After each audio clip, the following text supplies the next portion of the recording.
Followers of the Trail. By Zoe Meyer. Pal. In the depths of the green wilderness, where dark spruce and hemlock guard the secrets of the trail, are still to be found wild creatures who know little of man, and who regard him with more of curiosity than of fear. Woodland ponds, whose placid waters have never reflected the dark lines of a canoe, lie like jewels in their setting of green hills. Ponds where soft-eyed deer come down to drink at twilight, and where the weird laughter of the loon floats through the morning mists. Toward the south, however, man is fast penetrating the secrets of the forest, blazing dim trails and leaving fear and destruction in the wake of his guns and traps. Occasionally a hunter, unarmed save perhaps for a camera, enters the wilderness to study its inhabitants, not that he may destroy them, but that he may the better understand them, and through them draw closer to nature. Such a man was the hermit, who dwelt alone in a log cabin where the southern border of the wilderness terminated abruptly at an old snake fence.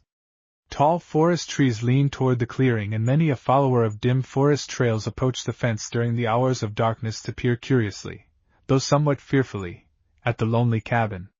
Perhaps the visitor might be a black bear in search of the berries which were sure to be found at the edges of the cleared ground, perhaps a lynx, staring with pale, savage eyes upon the cabin, hating the man who occupied it, yet fearing his power. Again it might be an antlered deer who paused a moment, one dainty hoof uplifted, brown eyes, wholly curious, fixed upon the silent dwelling. Only the smaller woodfolk such as rabbits, squirrels, raccoons, porcupines, and now and then a fox, dared make a closer investigation of the clearing. As for the man himself, he would, if possible, have made a friend of every wild creature who came near his dwelling. Broken in health, he had turned wearily from the rush and clamor of the city to the clear, balsam-scented air of the woods, where he was fast gaining a health and vigor that he had not believed possible. Out of a lean face, tanned by exposure and wrinkled with kindly humor, a pair of keen gray eyes looked with never-flagging interest upon the busy world about him. The hermit, in spite of his comparative isolation from those of his kind, was far from leading a life of uselessness. Having been from boyhood an enthusiastic student of botany, he had located in the big woods many a leaf, bark, and root which, when sent back into the busy world, proved a blessing to ailing humanity. He knew where to find the aromatic spicebush to cool the burning of fever, and where in the spring grew the tenderest willow twigs whose bark went into cures for rheumatism. Sassafras yielded its savory roots for tea and tonics, and the purplish-red pokeberry supplied a valuable blood purifier. So he harvested the woods for others, at the same time finding for himself health and contentment. Twice yearly he took his harvest to the nearest shipping center, setting forth as the first streaks of dawn appeared in the east, and returning when the serrated wall of the wilderness was etched sharply against the sunset sky, and the songs of the robin and the hermit thrush gave voice to the twilight. Since his arrival at the cabin the hermit had been much alone, his only visitors being occasional hunters or trappers who passed his home by chance, or asked shelter when overtaken by the night. At infrequent intervals one of his distant neighbors would drop in to chat or to ask aid in case of illness or accident, for many had found the hermit a help at such a time. They were, for the most part, busy farmers wresting a home from the wilderness, a task which left them little idle time. One summer evening, as the fiery ball of the sun was sinking out of sight behind the forest wall, leaving the world bathed in the hush of twilight, the hermit heard a scratching upon his doorstep. Looking up from the fire over which he was cooking his supper, he saw in the open doorway a small black and white dog, its 4 feet upon the sill, its great brown eyes fixed in mute appeal upon the face of the man. A moment they looked into each other's eyes. Then, without a word, the hermit held out his hand. It was a simple gesture, yet it heralded a change in the lives of both.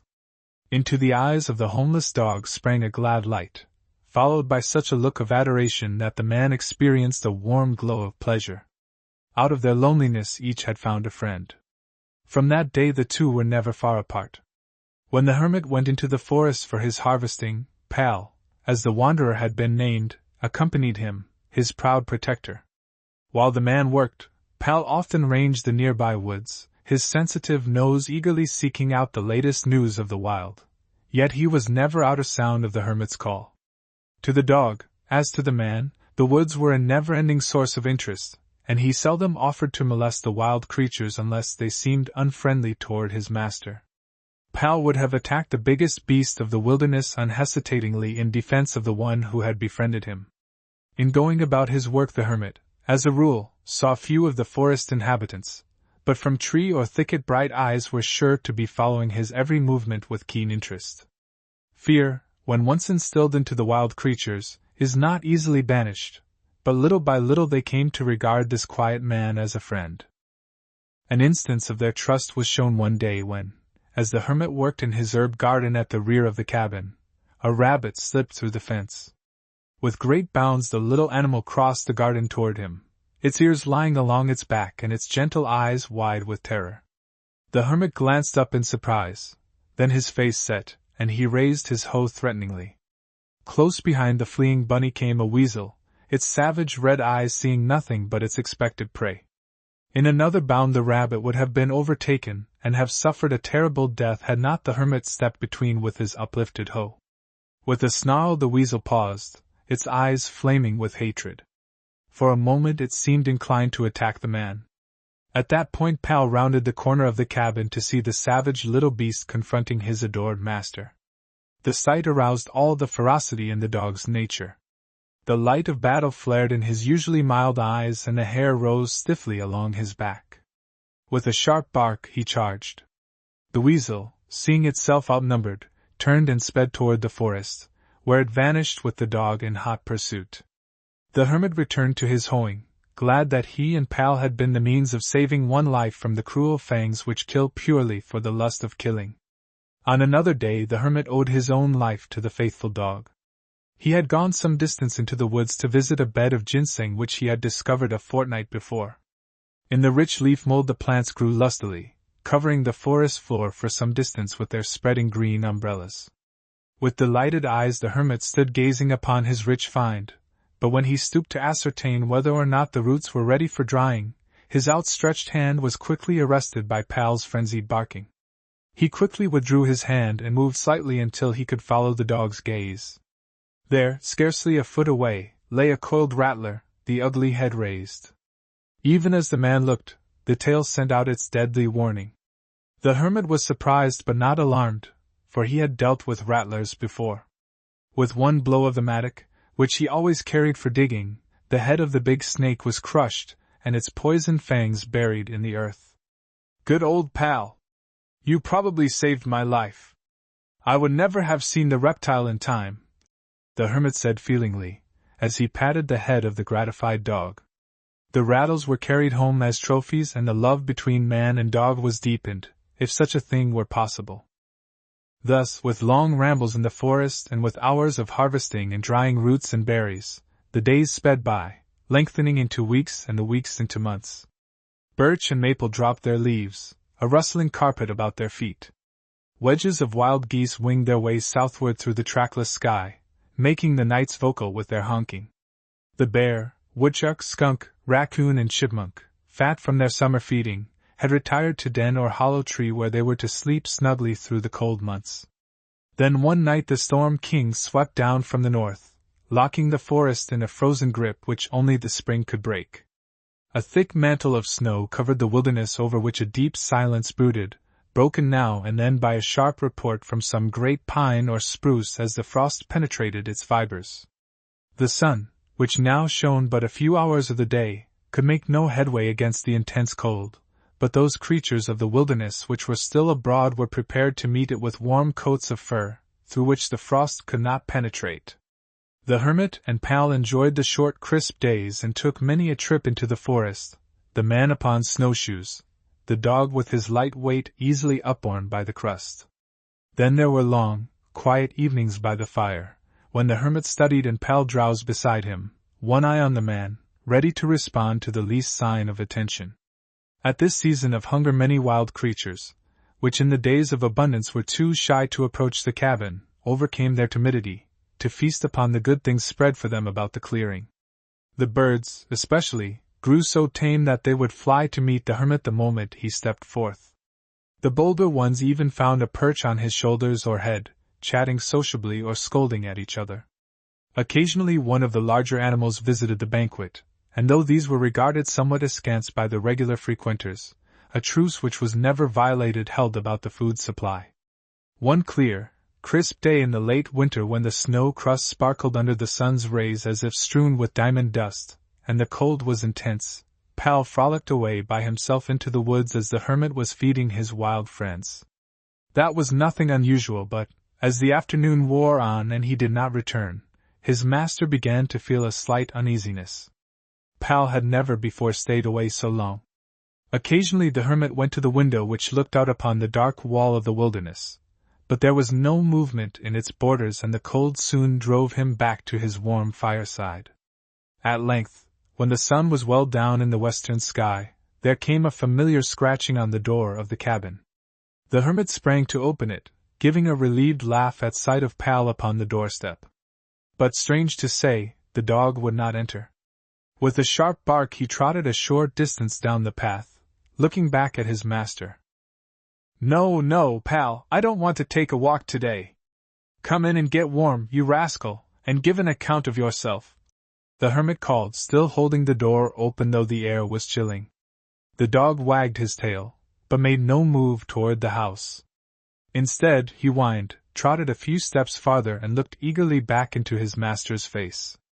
It was clear to the hermit that Pal wished him to follow, but for a moment he hesitated, contrasting the warmth within the cabin with the bitter cold and loneliness of the forest. Then he looked again at the dog, who had not taken his pleading eyes from his master's face. All right, Pal, just come in until I bundle up. This cold would freeze a man in no time if he were not well protected. The hermit turned back into the cabin, and the dog, apparently understanding, no longer hung back. His adored master had not failed him. A few minutes later both issued from the house with the dog in the lead, soon disappearing from sight in the shadows of the forest. In the morning of that same day Dave Lansing, a young hunter and trapper, had left his rude cabin some miles to the north of the hermit's clearing to visit his trap line. Ill luck seemed to be with him. In the first place, he had been delayed long after his accustomed time for starting. Then, one after another, he had found his traps rifled, until he had turned away from the last one angry and disgusted. Still, a perverse fate seemed to be following him. Several miles from his cabin, he stumbled upon something buried in the snow. There was a sharp click, and with a sudden grunt of pain he sank to the ground, his axe flying from his hand and skimming for some distance over the smooth snow crust. Dave sat up dazed. The pain which he suffered, however, soon cleared his brain, and he found that he was caught in the steel jaws of a trap. The trap was not of his own setting, but this made him no less a captive.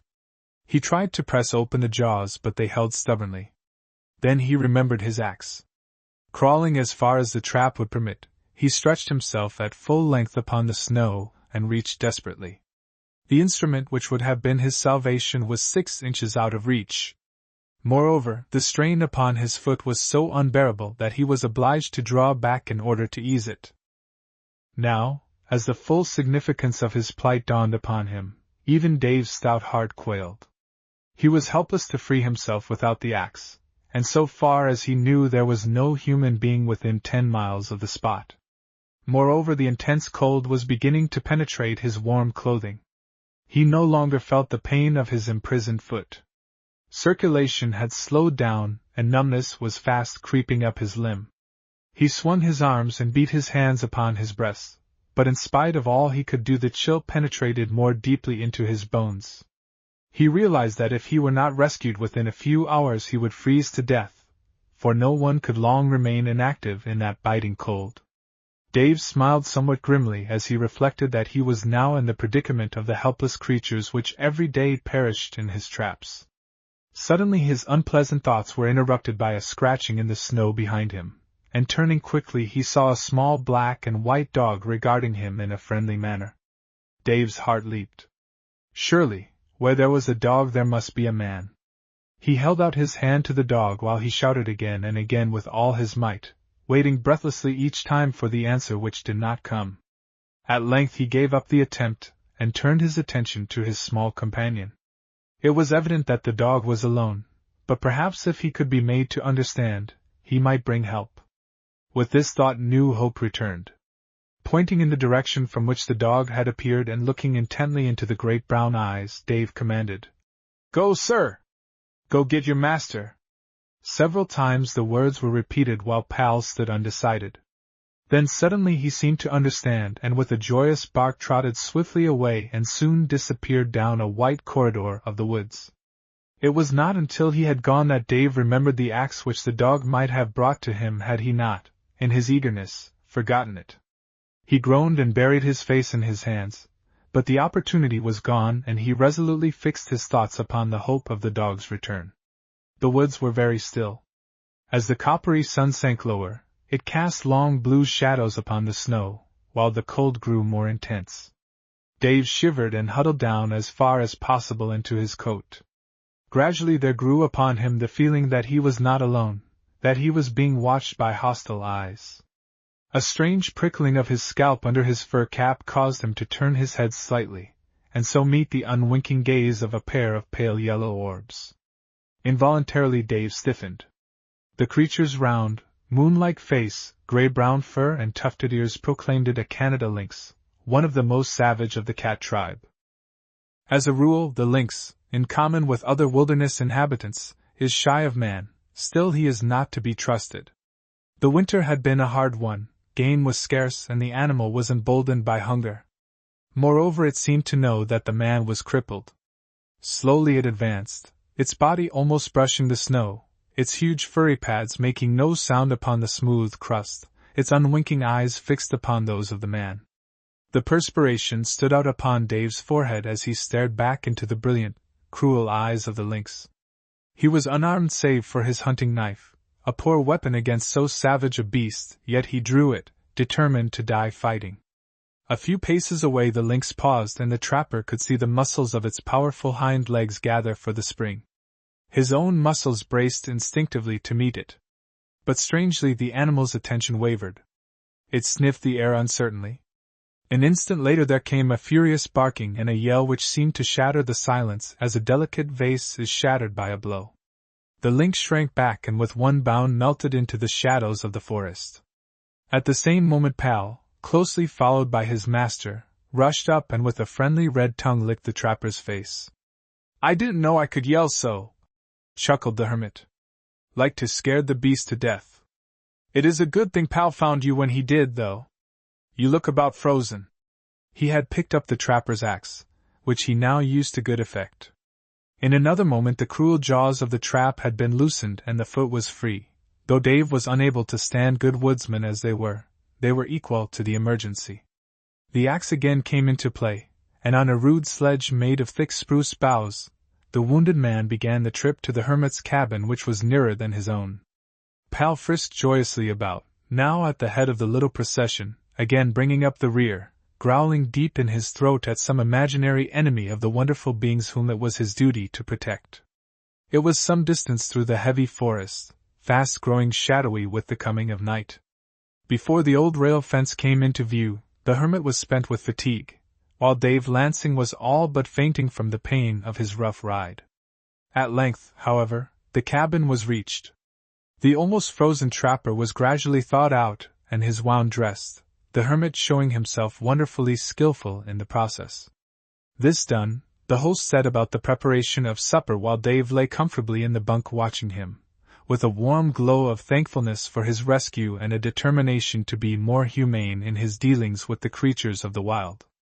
As for Pal, he dozed contentedly before the fire, his eyes occasionally turning to the man whom he had rescued from death, but for the most part following every movement of his adored master. The call of the spring.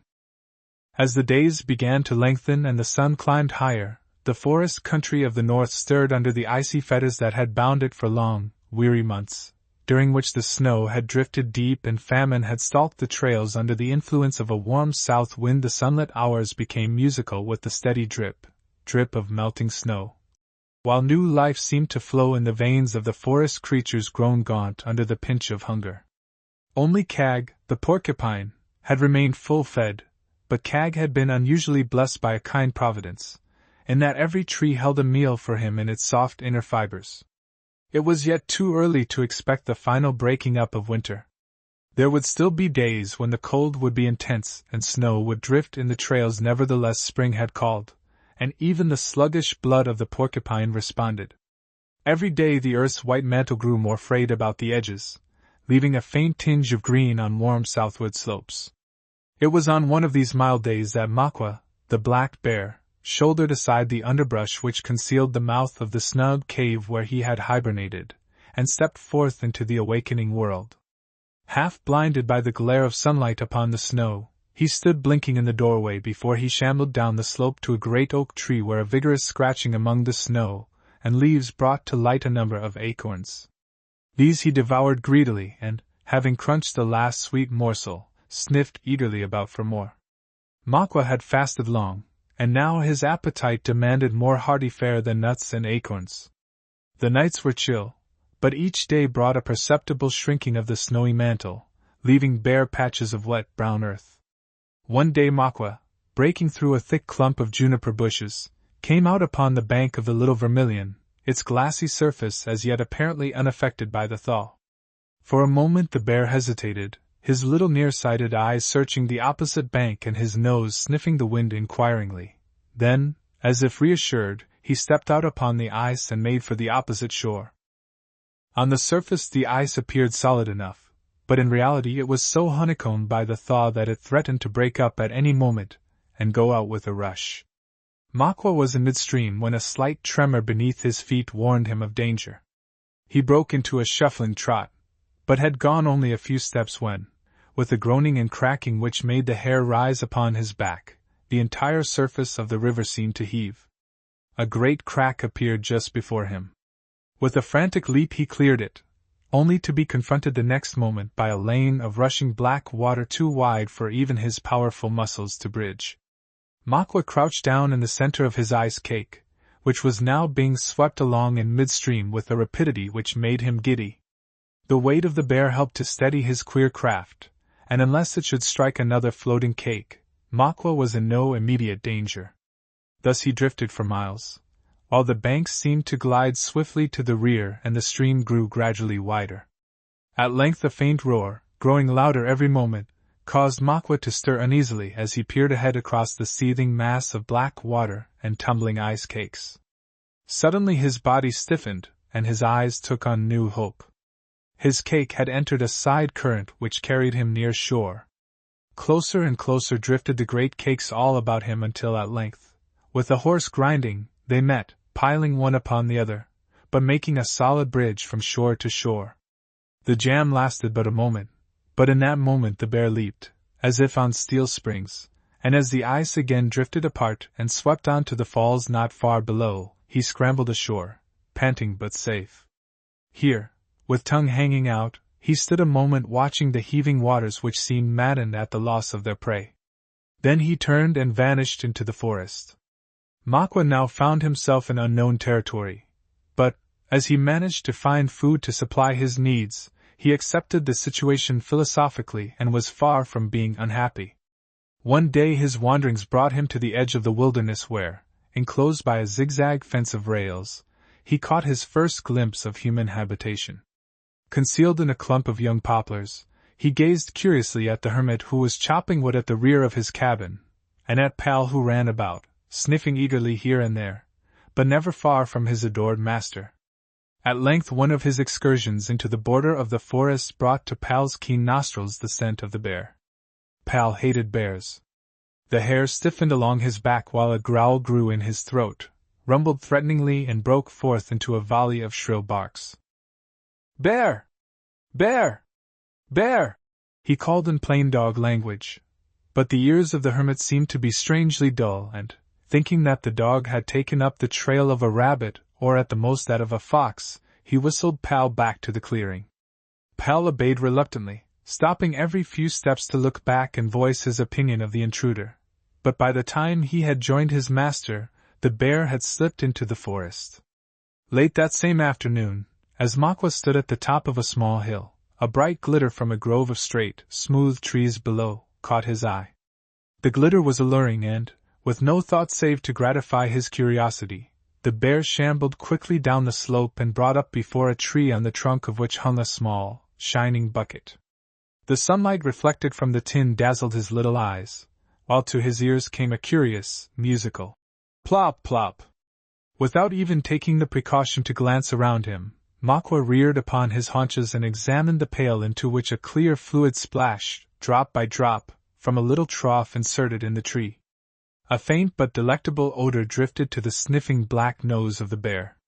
It was Makwa's first experience with maple sap, and he proceeded to make the most of it.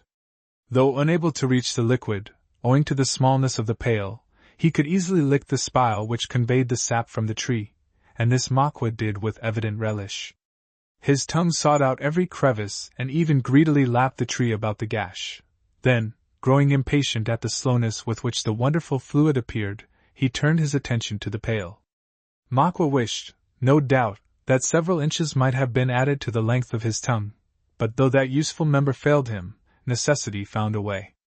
He soon discovered that it was possible to dip in one paw from which the sweetness could easily be licked.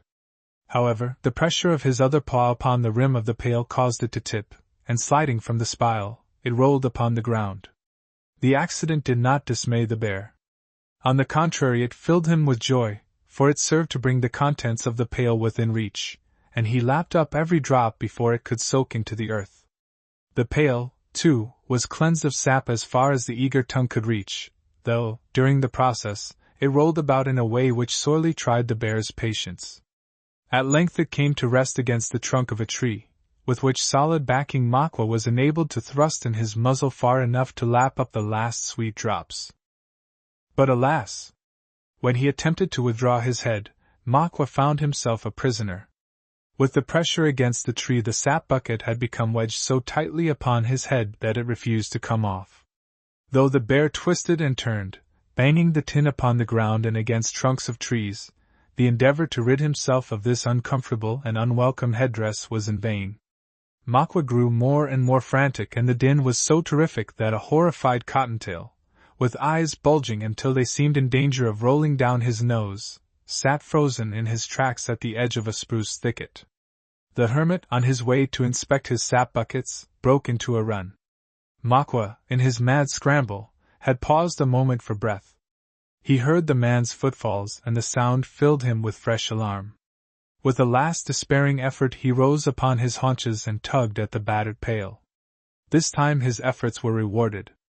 A peculiar twist sent it flying, and the bear, free at last, made quick time to the friendly shelter of the spruce thicket, sped by the loud laughter of the hermit.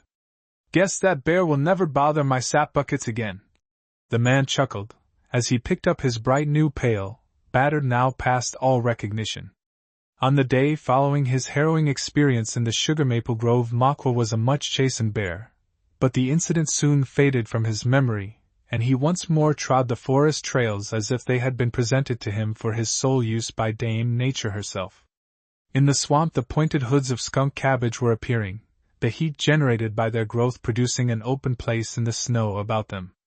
The odor from which the name is derived was not at all offensive to the bear, who eagerly devoured many of the plants, varying the diet with roots and small twigs swelling with sap. In the damp hollows the coarse grass was turning green, and before long the swamps were noisy with the shrill voice of the hylas, while the streams once more teemed with fish. As the season advanced, Makwa grew fat and contented, exerting himself only enough to shuffle from one good feeding ground to another. He would grunt complainingly at any extra exertion, as, for instance, that which was required to reach the small wild sweet apples which he dearly loved, and which were clustered thickly on their small trees at the edge of the forest. At this season Makwa's diet was almost strictly vegetarian, and the smaller creatures of the wilderness, upon which he sometimes preyed, had little to fear from him. The long summer days drifted by, and autumn was not far away. Makwa grew restless. Both his food and surroundings palled upon him. At length, following a vague though persistent inner impulse, he turned his face northward toward the hills which had been his birthplace, and from which he had been so strangely carried.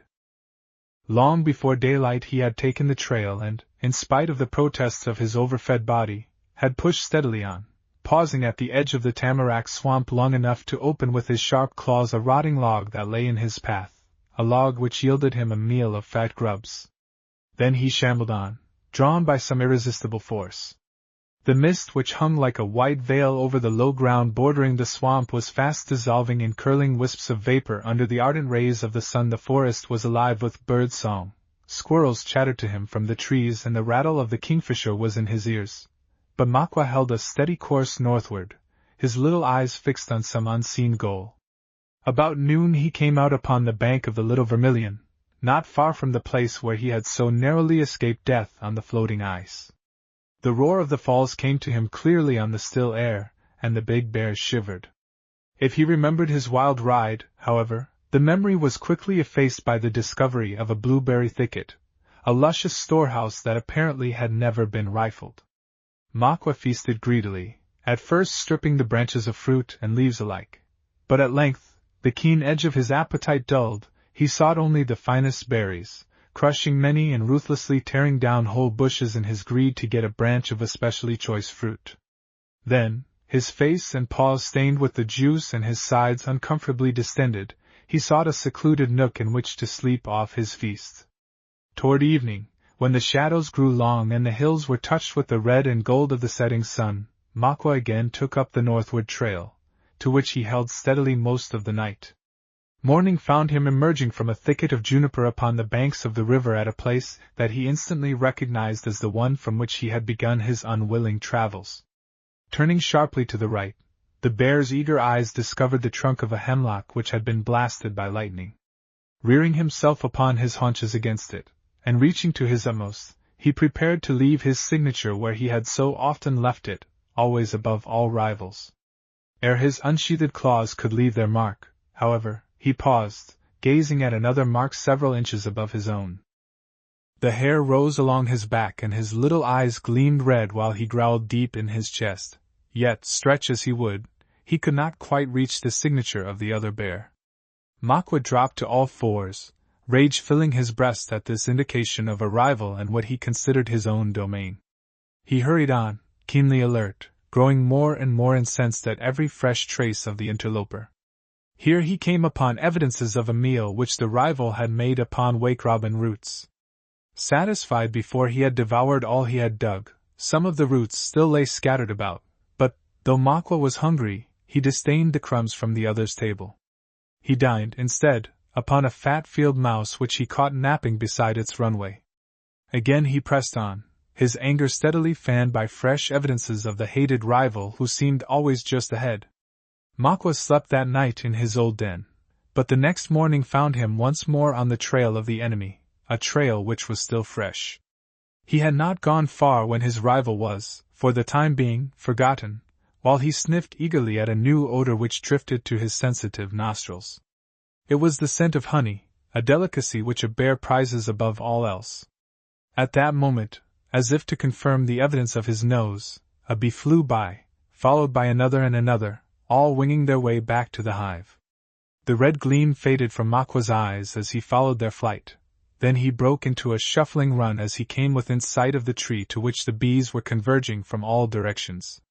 About halfway up the great trunk Makwa's eyes discovered a hole which he knew at once to be the mouth of the hive. He quickly climbed the tree on the side opposite the hole, peering cautiously around until he had reached a point directly opposite the hive. Then, craftily reaching one paw around the tree, with his claws he ripped off a great section of bark, disclosing a mass of bees and reeking comb. At once the bees seemed to go mad. Their angry buzzing filled the air, but failed to strike terror to the heart of the robber. His thick fur rendered him immune to their fiery darts, though he was careful to protect his one vulnerable spot, the tender tip of his nose. In another moment he would have been enjoying the feast had he not discovered something which caused the hair to rise along his back and his eyes to glow with hate. Advancing from the opposite direction was another bear, a bear larger than Makwa and scarred with the evidences of many battles, a bear who trod the forest with a calm air of ownership. Across Makwa's mind flashed the memory of a certain tree with his own signature, the highest save one. The owner of that one was now approaching with the evident intention of claiming the sweet prize. Makwa's anger rose. He scrambled from the tree and, with a savage roar, was upon his rival almost before the latter had become aware of his presence. And then occurred a memorable battle, a battle for sovereignty, and the freedom of the trail's Makwa's rival was the larger of the two, but Makwa had the advantage of youth. Sounds of the fray penetrated far into the woods. Delicate flowers and vigorous young saplings were trampled underfoot. Timid little wild creatures watched with fast-beating hearts, ready for instant retreat should they be observed, while above their heads the bees were busy carrying the exposed honey to a safer hiding place. Back and forth the combatants surged. For a time it was impossible to judge to whom the victory would go, but at length youth began to tell. The older bear was pushed steadily back. At last, torn and bleeding, his breath coming in laboring gasps, he turned and beat a retreat, far from the domain of the bear whose claim he had preempted. Makwa, too exhausted to follow, glared after him until he had vanished among the trees. Then, much the worse for his fight, he turned again to the spoils, now doubly his by the right of conquest as well as of discovery. The owners of the hive, too busy to molest him, went on about their work of salvaging the contents, and Makwa made a wonderful meal, although he licked up a number of bees in his eagerness for the honey. Then, glutted with the feast, he crept away to lick his bruises and recover from the fray. Makwa fell asleep with the pleasant assurance that no more would the hated signature appear above his own on the hemlock trunk. The spring had called him to great adventure, but the summer had led him home and left him master of the forest. The adventures of Kag, the porcupine. As the moon swung clear of the pointed fir tops and shone full upon a tall spruce tree in the wilderness, a dark object, looking not unlike a great bird's nest upon one of the branches, suddenly came to life. Kag, the porcupine, had awakened from his dreamless slumber, and though scarce 2 hours had elapsed since his last satisfying meal upon tender poplar shoots, he decided that it was time to eat. With a dry rustling of quills and scratching of sharp claws upon the bark, he scrambled clumsily down the tree. Then, with an air of calm fearlessness which few of the wilderness folk can assume, he set off toward the east, his short legs moving slowly and awkwardly as if unaccustomed to travel upon the ground.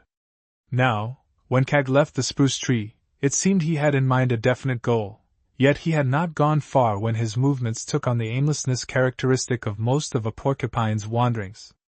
Here and there he paused to browse upon a young willow shoot or to sniff inquiringly at the base of some great tree. Once he turned sharply aside to poke an inquisitive nose into a prostrate, hollow log, where a meal of fat white grubs rewarded his search. Kag emerged from the thick, tangled underbrush upon a faint trail, invisible to all save the keen eyes of the forest folk. Here travel was easier, and he made better time, though it could not be said that he hurried. He had not gone far upon the trail when he heard behind him a soft pad, pad. At the sound he paused a moment to stare indifferently, expecting to be given a wide berth, for though Kag seldom takes the offensive, even the savage lynx, unless crazed by winter hunger, will let him severely alone. This time, however, Kag was disappointed, for the newcomer was a furry bear cub who had never had experience with a porcupine to teach him wisdom. The cub stopped and sat upon his haunches to stare curiously at the strange creature in his path, while Kag, incensed by the delay, tucked his nose under him until he resembled nothing so much as a huge bristling pincushion. He lay still, his small eyes shining dully among his quills. The cub regarded him for a moment, then he advanced and reached out an inquisitive paw toward the queer-looking ball. For this Kag had been waiting. There was a lightning swing of his arm tail which, if it had reached its mark, would have filled the paw with deadly quills. Fortunately, however, the cruel barbs failed to reach their mark, for, an instant before the swing, the small bear received a cuff which sent him sprawling into the bushes, and Mother Bruin stood in the trail confronting the porcupine. Kag, like most of the wilderness folk, knows that there is a vast difference between a full-grown bear and a furry, inquisitive cub.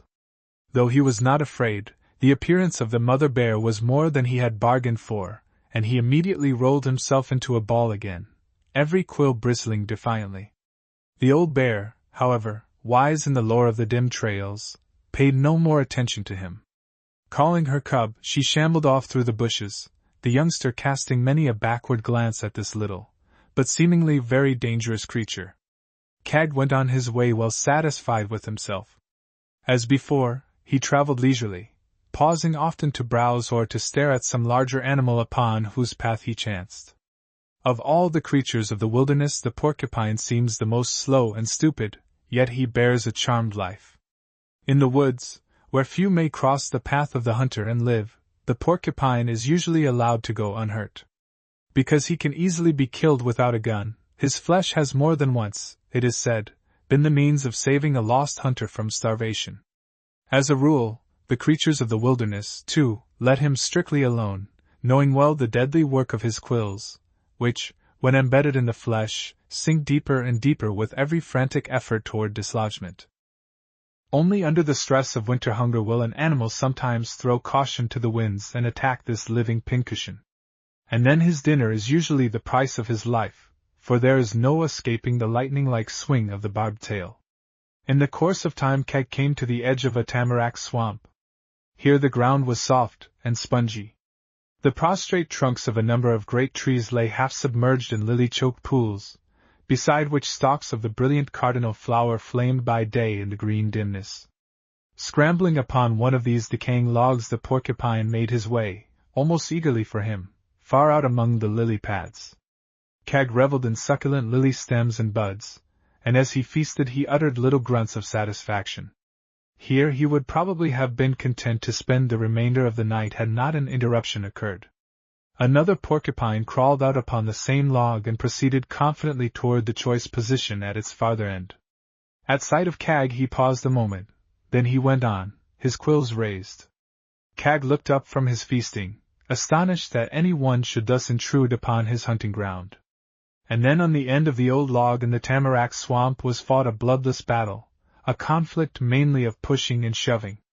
Much to his disgust, Kag was hustled to the very end of the log and was at length pushed off, splashing into the cool water beneath. For a moment the victor peered down at him with indifferent eyes, then deliberately turned his back and began to feed upon the lilies, leaving Kag either to sink or swim. The latter, however, was in no danger. Buoyed up by his hollow quills he soon reached the shore, none the worse for his sudden bath, save for his sorely ruffled feelings. For the time being his hunger for lily pads had been satisfied, but, as he shambled out of the swamp toward the drier woods, he grunted complainingly. A dim light among the trees warned him of the approach of day, and Kag looked about for a place to take a nap.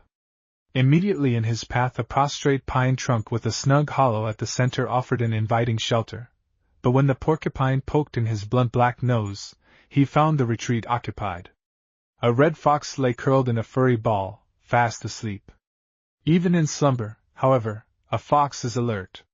At the sound of Kaga's heavy breathing the occupant of the log was instantly wide awake.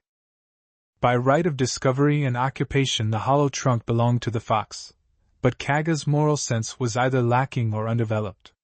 He wanted the hollow. Therefore he set about securing it in the easiest and most effective way.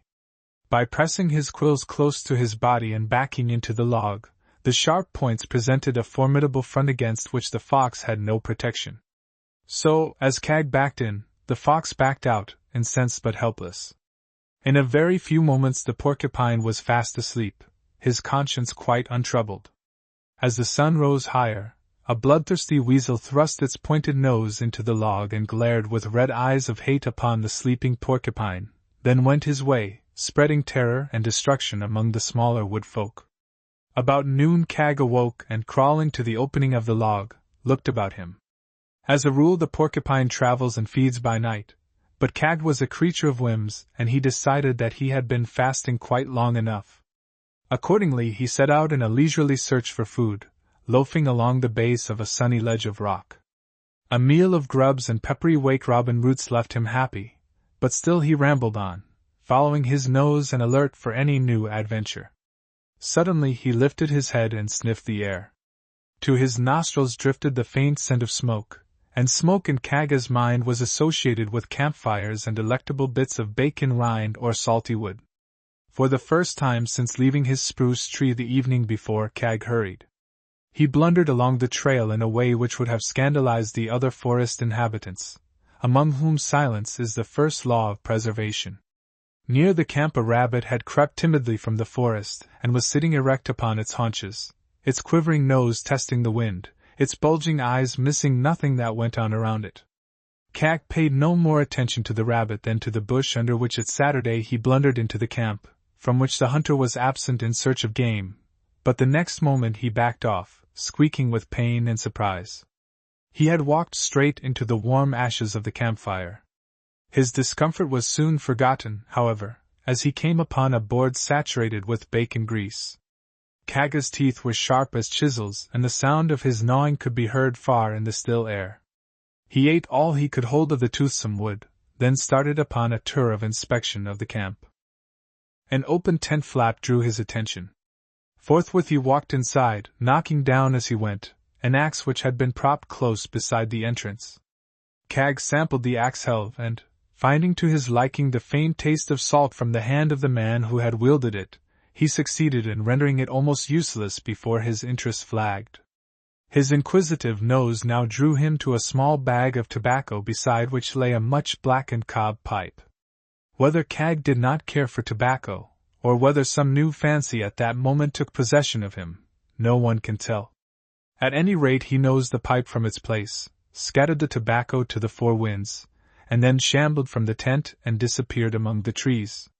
10 minutes later he was sound asleep in a poplar sapling. What the hunter said when he returned to camp and beheld the work of his visitor is not recorded. Cag's was a restless spirit. Moonrise again found him abroad in search of food and adventure. This time he traveled far for a slow old fellow. At length he came to the zigzag fence of split rails which prevented the wilderness from encroaching upon the clearing of the hermit. From the top rail of the fence he could see the gray roof of the hermit's cabin, silvered with the radiance of the full moon. At no time was Cag troubled with bashfulness, and now, under the influence of that flooding radiance, he decided to investigate the cabin and the clearing. The fence, ending in a rough wall of fieldstone, made a capital highway along which he shuffled happily until brought to an abrupt halt by the appearance of another fence traveler. The white quills with their dark points erected themselves from his blackish-brown fur until he looked twice his normal size. This time, however, his armor failed to strike terror to the heart of the enemy. Cag, the porcupine, was scornful of man and feared but one beast, the one who now advanced toward him along the wall. That long, silky fur, jet black save for two broad white stripes running down the back, and that plumy tail, could belong to but one creature. The skunk, returning from a neighborly visit to the hermit's cabin, probably with a view to a meal of fat chicken, advanced with its usual air of owning the earth. This time the porcupine did not dispute the passage. Instead, he curled up and dropped to the ground, whence he proceeded on his way, complaining peevishly to himself. All was still about the cabin. Cag circled it until he came to the lean-to at the back that served the hermit as a storehouse. Here the animal's useful nose caught an alluring scent. The logs of the building were thick, but patient search was at length rewarded by the discovery of a large chink. His keen cutting teeth at once came into play, and the sound of his gnawing, which carried clearly in the still night air, awakened the hermit. "Only a porcy," he said to himself, after listening a moment, and he went peacefully to sleep, little dreaming of the havoc which that same porcy was to make. In a very short time Cag had succeeded in gnawing a hole large enough to permit his entrance into the storehouse. Then indeed he found himself in rich pasturage. The first thing he came to was a small basket of eggs, a delicacy which he prized highly. When these were neatly reduced to shells, he gnawed a hole in a barrel near by and sampled the little stream of flour which ran out. This was not to be compared with eggs, however, and after scattering a goodly quantity about the floor, he finished his meal on a side of fat bacon. When at last he turned his face toward the forest, he found that the hole, which had been a tight squeeze when he entered, was now out of the question, and he must do some further gnawing before he could squeeze his fat sides through. Once in the open he set a leisurely course toward the borders of the forest, only to be interrupted by a series of staccato barks as Pal rounded the cabin and glimpsed the night prowler. Like the bear cub, Pal had had no experience with a porcupine to teach him prudence. He felt that the beast had no business in the clearing and accordingly charged, barking furiously, only to be met by a round ball of bristling quills. Pal stopped, clearly astonished. Then, as the ball lay deceivingly still, he rashly tried closer investigation, and was met with a smashing blow from the barbed tail. Several quills fastened themselves in the dog's soft and tender nose, and there they stayed, paining him unbearably. The aggressive challenge changed to yelps of pain, and, as swiftly as he had charged, Pal retreated to the cabin, vainly trying to free his muzzle of the fiery barbs. With his efforts they but sank the deeper. He suffered agony until his master, aroused by the outcry, came to his relief. Holding the struggling dog firmly with both hands, the hermit extracted the quills with his teeth. It was a painful process, and both were glad when the last quill was out. Meanwhile, Cat continued on his placid way toward the black forest wall, just beyond the rail fence. He had fed well and had quickly routed his enemy. Altogether he considered the world a happy place for porcupines. In the darkness which precedes the dawn he took his way to a slender poplar sapling standing near the border of the woods. This he climbed as far as his weight would permit, and seated comfortably on one branch, with his hand-like paws tightly clasping another, he went peacefully to sleep, lulled by every passing breeze. The trail of the moose.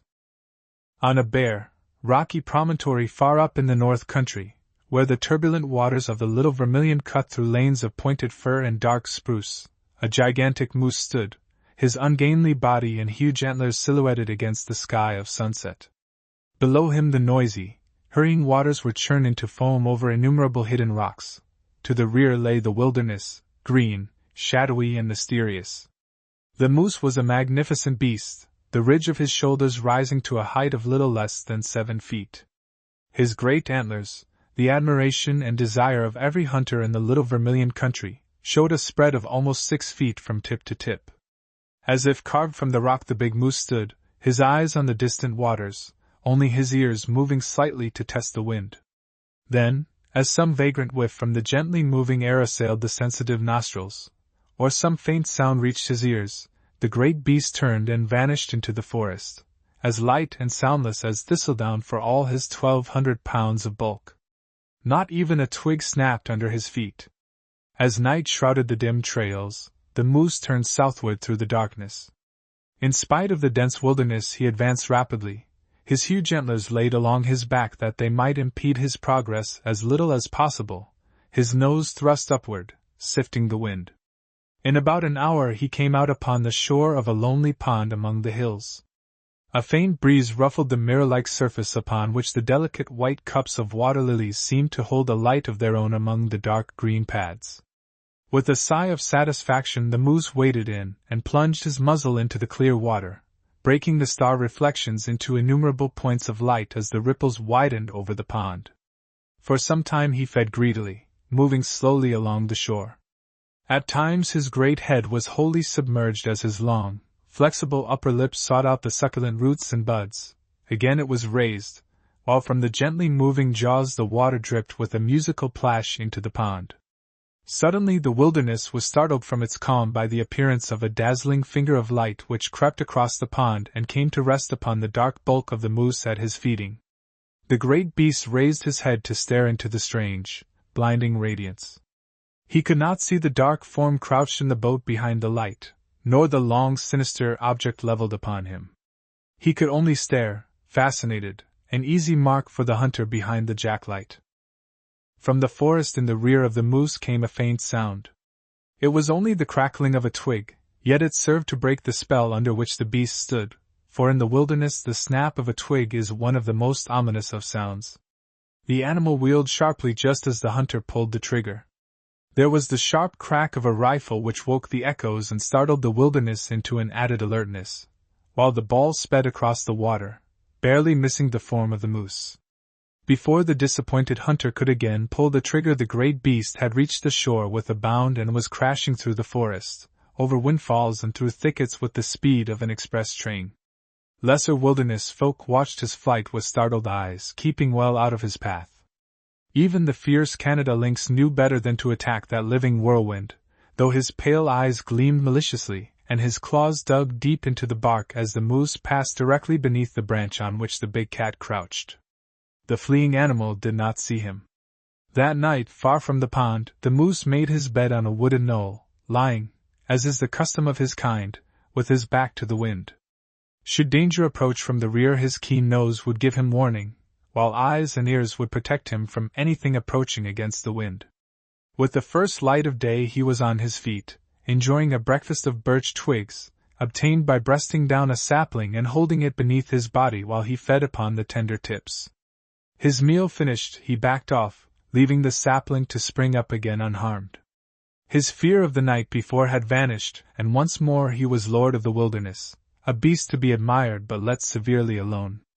Again he turned southward, stepping daintily, the bell, or tuft of coarse hair beneath his chin, swinging to his pace. Occasionally a cottontail leaped from his path and paused to stare, big ears alert and nose twitching sensitively. Or a red squirrel, that saucy mischief-maker of the woods, chattered derisively at him from the safe side of a spruce trunk. But the moose paid no more heed to them than to the lofty trees which arched above his path. Gradually the shadows lengthened and again dusk swathed the forest aisles in grey mystery. As the darkness deepened, the moose moved more cautiously, testing each step for crackling twigs.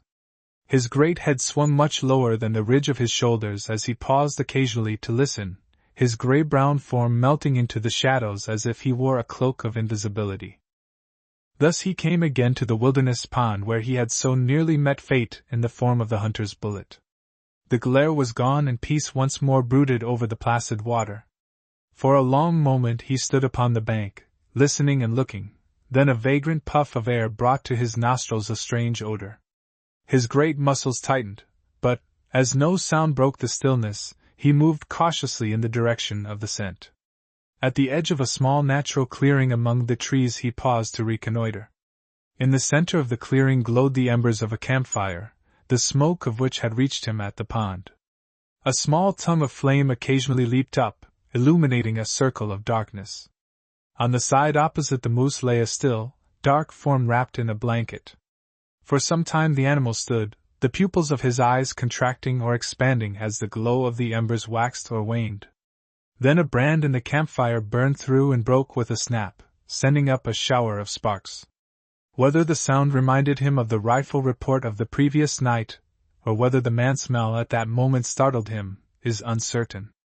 At any rate his eyes suddenly grew red with anger, and with a roar, he charged straight toward the sleeping form beside the fire. Immediately the hunter awoke to action. In order to free himself of the entangling blanket he rolled over, a fortunate move which accomplished a double purpose in that it took him just out of reach of the charging animal. Before the moose could stay his mad rush and turn, the man had scrambled up a tree. From that safe perch he watched helplessly the destruction of his camp. The hunter being out of reach, the big moose charged upon his camp supplies, and the night was made hideous with the crashing of pots and pans. The noise seemed to drive the brute to a frenzy. With a wild bellow he crashed away through the forest, the remains of a frying pan impaled upon the sharp point of an antler. As he rushed, it banged against trees and drove him to greater speed until it was left behind on a branch. As for the hunter, he could only gaze wrathfully upon his wrecked camp and bemoan the fate which had twice brought to him the coveted game, only to snatch it away again unharmed. The night tumult had aroused the hermit in his cabin, a mile distant at the edge of the forest. With the coming of daylight he set out to ascertain what had happened. By good fortune he stumbled upon the camp just as the disgusted hunter was leaving, and he heard the story of the charging moose, the evidence of whose mad flight was apparent for some distance. He invited the hunter to spend a few days in his cabin, an invitation which the man thankfully accepted. Though each morning found him abroad, armed and eager, he caught no further glimpse of the big moose. Meanwhile, the wilderness was becoming an uncomfortable place for the hunter. The myriad swarms of insects gave him no peace by day or night, while the big moose was spending long peaceful hours far away at the edge of a tiny, wood-girt lake. During the day the moose dozed on a cool mud bed in the shallows, his body submerged save for the tip of his nose. This, too, disappeared from sight occasionally as the flies became too persistent. At night he wandered abroad, searching out the best feeding grounds. Late summer gave place to autumn with its warm mellow days and its nights tinged with frost. The sun shone through a faint haze, touching to glowing color the maples in the swamp and the golden birches on the knolls. Now and then a leaf drifted to the ground with a faint rustle. At the edge of the wilderness where stood the cabin of the hermit, and those of his widely scattered neighbors, the aromatic smell of burning leaves hung all day in the still air, while the early stars looked down on bright heaps of burning rubbish. It was the outdoor cleaning time. On several occasions, as the hermit stood dreamily watching the thin wisps of smoke curl upward from the burning heap, he heard the call of a moose to its mate, or its challenge to a rival. The sound thrilled him as no sound had for years. He longed to answer the summons. Accordingly, one day he made a trip into the borders of the wilderness where a group of slender birch trees huddled. Like Hiawatha, he stripped one of a section of its bark. The next evening found him seated comfortably on the top rail of the snake fence which separated his upland pasture from the closely pressing forest. The sun had set, and a mellow twilight with a tang of frost in the air was fast obscuring the black stumps and welding together the clumps of blueberries and wild raspberries. The man sat so still that gradually the small inhabitants of the wilderness went fearlessly about their hunting or playing. If they noticed him at all, perhaps they mistook him for a stake of the fence upon which he sat. As he watched dreamily, the dusk grew deeper and the first stars came out, one by one. Then the harvest moon appeared, peeping over the tops of the firs and finally riding clear in the dark sky, throwing a mysterious radiance over the clumps of juniper in the pasture, and trying vainly to penetrate the thick stand of second-growth fir, spruce and maple at the edge of the forest. Now the hermit slowly raised to his lips the birch-bark trumpet which he had fashioned. The next moment the brooding silence of the night was startled by a harsh roar. The hermit chuckled softly. "If there is a moose within a mile he can't help hearing that," he thought. He waited, his heart beating fast with excitement. The echoes rolled for a moment among the hills, then died away, leaving the silence unbroken. Again he raised the trumpet to his lips and sent out a call into the night. This time the sound had scarcely died away when an answering challenge rolled from a pair of great lungs back in the wilderness. In his excitement the man almost lost his perch upon the fence. "That's an old bull, sure enough. Probably the same one that broke up the hunter's camp," he said, speaking aloud, as is often the custom of those living alone. He listened a moment. Hearing no further sound, once more he raised his trumpet, this time giving a low, seductive call. The effect was immediate and unexpected. A short distance back in the forest there came the crash of trampled undergrowth, and, the next moment, a huge black bulk detached itself from the dark background and stood forth in the moonlight, alarmingly close. The hermit caught his breath. It was without doubt the big moose, and that he was in no gentle mood was soon apparent.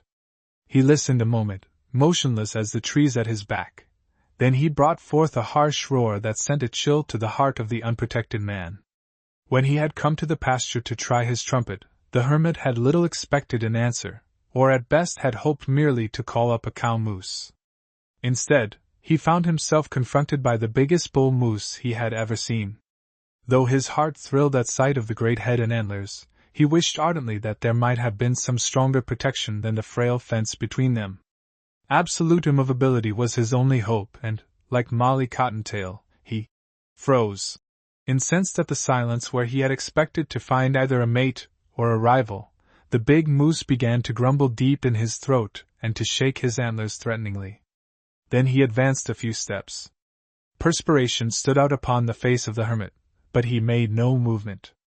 The moonlight was deceptive, and the beast did not see the man until he was uncomfortably close. Then a great bellow of rage burst from him. At the same moment the hermit took the one chance that presented itself and dropped on the opposite side of the fence. The charge of the big moose smashed the slight barrier as if it had been straw, but it gave the man the chance he desired.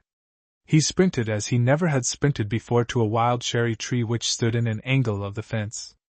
With an agility which he would not have believed possible, he drew himself into its branches just as the moose reached the spot.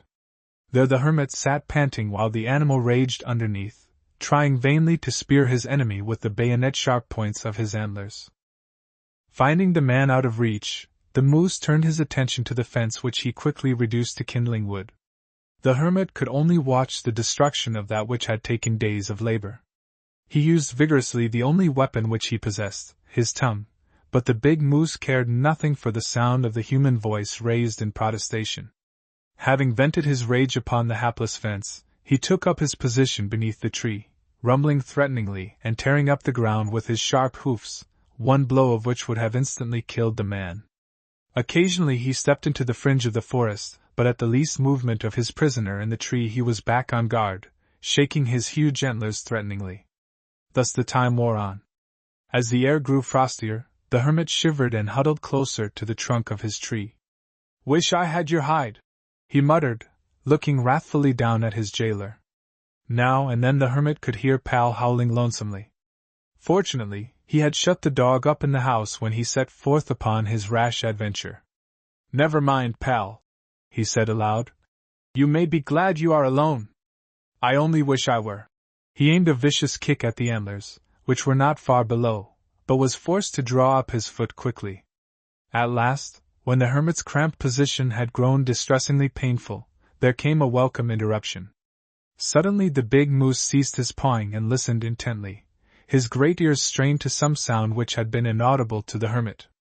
Both waited expectantly. Far off, but unmistakable, came the call of a cow moose. Instantly the bull sent out his rumbling reply, though he did not desert his post. Again came the call, this time much nearer. The hermit in his interest forgot that he was a prisoner, that his feet had gone to sleep, and that he was chilled through and through. Now a crackling sounded from among the trees, and a moment later a shadowy bulk, followed by a smaller one which the hermit rightly judged to be a yearling calf, emerged from the dark forest. The bull, with a low bleat ridiculous in so large a beast, sprang to meet them. The man in the tree was forgotten as the two big animals followed by the calf, vanished, three shadows among the darker shadows of the woods. The hermit was glad enough to lower himself from the tree, and make his way painfully to the cabin and the comfort of his fire, and his dog. He had had enough of moose calling for a season. The big moose reigned supreme in all the Northland. When the snows of winter began to whiten the wilderness, he led his herd to a sheltered nook deep among the hemlocks. There the yard was formed, a labyrinth of intersecting paths, kept free from deep snow and leading to the best places for food and shelter. The herd lived in comparative comfort until spring returned to the wilderness, and the bull moose, having shed his great antlers, sought seclusion until a new pair should once more clothe him with strength and courage. In the beaver's lodge, Amik, the beaver, swimming slowly with only his eyes and the tip of his nose above the water, came to a stop at a spot where the shores of the stream were low and flat. He was soon joined by his mate, and the two clambered out upon the bank where they looked about with satisfaction. It was an ideal location for a beaver settlement. Poplars, yellow birches and willows on the banks offered material for a dam and assured an abundance of winter food. The low banks would enable the stream to spread out, making a pond deep enough to prevent freezing to the bottom in winter. Best of all, it was a lonely spot where there was no evidence of man. Dusk had fallen like a gray mantle upon the wilderness when the beavers began their work. Amik selected a poplar to his liking, not far from the bank of the stream. Grasping the trunk with his hand-like paws and turning his head to one side in order to bring his great cutting teeth into play, he bit out a huge chunk, following it with another and another until the tree swayed and crashed to the ground. Then both beavers set to work to strip it of branches and lay the foundations for the dam. The dam, when finished, was a work worthy of a trained engineer. The twigs and trunks of trees Amik and his mate laid lengthwise with the current.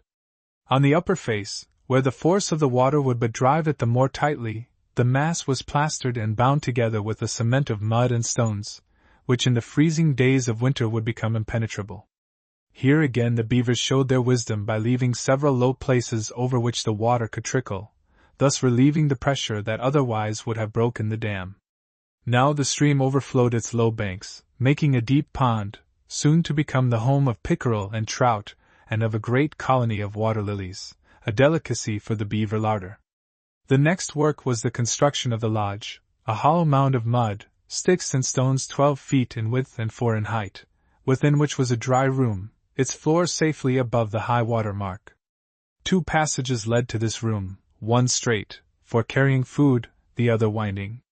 The main entrance was cleverly concealed beneath the roots of a great tree which had fallen across the stream.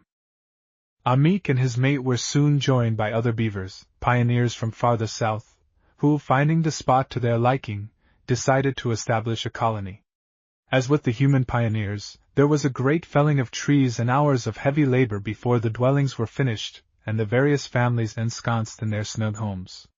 That first winter in the new colony was uneventful, and when the ice broke up in the spring the beaver city was swarming with sleek brown youngsters who, while learning the serious business of life, found time to indulge and play just as do the children of their human neighbors. At twilight one after another would appear upon the bank, where he would make his toilet, combing his thick, chestnut-brown fur until it shone like satin. No beaver is untidy about his dress. Among the young beavers there was one who from the first took the lead. Born in the lodge of old Amik, king of the beavers, he showed every indication of following in the footsteps of his father. He it was who led the others in their frolic in the pond and upon the banks, and when the sharp slap of a tail upon the water told of danger, none was more quick to obey its warning. The young beavers did not spend all their time in play. The dam constantly needed repair, wood must be cut and stored at the bottom of the pond, so that the colony might have food through the winter. At this work Flat Tail, son of Amik, labored manfully. His teeth were not yet long and sharp enough for felling trees, but they could cut off the smaller branches. Flat Tail was very proud when he could swim back to the lodge with one of these branches over his shoulder, kept in place by his forepaws held close to his body. One day toward the end of the summer Flat Tail had a narrow escape. He was sitting on the bank, combing his glossy brown fur, of which he was very proud, when a prowling panther discovered him. The big cat's mouth watered, for beaver at all times is a delicate morsel for the flesh-eating animals. The green eyes narrowed to mere slits as, silent as a shadow, the panther climbed a tree and made its way out to a point from which a straight drop would landed upon its unsuspecting quarry. In another moment Flat Tail, intent upon his toilet and oblivious of his danger, would undoubtedly have furnished a meal for the panther had not old Amik appeared, swimming upward from the lodge. Immediately his keen eyes discovered the crouching animal, and, with a sound like the crack of a rifle, his flat, horny tail descended upon the water. It was a sound which all beavers are taught to obey instantly and without question. Even as the big cat dropped, Flat Tail dived backward into the stream. The panther, with a scream of rage, dug its claws into the earth where its prey had been sitting a moment before. The beaver was out of reach, however, and there was nothing for the panther to do but continue on his hungry way, his scream having warned every animal for miles around to hide. As for Flat Tail, he swam directly to the lodge where he crouched trembling. The summer passed, and autumn with its flaming colors and hint of frost came to the wilderness. On a warm Indian summer day the hermit, in his search for healing roots, came out upon the shore of the stream which sheltered the beaver colony. As he approached he heard a resounding slap and saw a number of sleek brown forms dive into the water. Thus, when he stepped out upon the shore, there was not a beaver in sight, though evidences of their work were all about. The hermit's eyes had grown keen and his brain wise in the lore of the wilderness, so that now he knew beyond a doubt that the colony was busy building the dam higher, and raising the lodges farther above the stream. Must be expecting a freshet, he mused. For some time he waited, concealed in a clump of bushes, hoping to catch sight of the inhabitants of the pond or perhaps even watch them at work. His waiting was vain, however, for the bright eyes of the wily little beast had penetrated his hiding place, and not one ventured forth until the hermit gave up in despair, and went on his way. Then immediately the shining face of Amik appeared at the surface, and the pond once more swarmed with activity. Under Amik's direction the dam was made much higher and the floors of the lodges were raised above the highest mark which the stream had ever reached. Then the whole colony turned its attention to providing food for the winter. Aspen, poplar and willow branches were carried to the pond where, as they became waterlogged, they sank to the bottom, there to remain until needed. Lily pads floating lightly upon the surface of the pond gave promise of white succulent roots, which penetrated the ooze beneath. Sweet flag was abundant, and close by grew a clump of dark green, spicy mint. The warm, hazy days of Indian summer passed. The leaves drifted to the ground where they spread a rustling carpet, hiding the sweet three-cornered beechnuts upon which squirrels and raccoons waxed fat and contented. The activities of the beavers continued until, one morning after a clear cold night, when the stars seemed to twinkle immeasurably far above the wilderness, a film of ice covered the surface of the pond. Then, in a night, winter descended upon the forest. The ice grew thick and solid.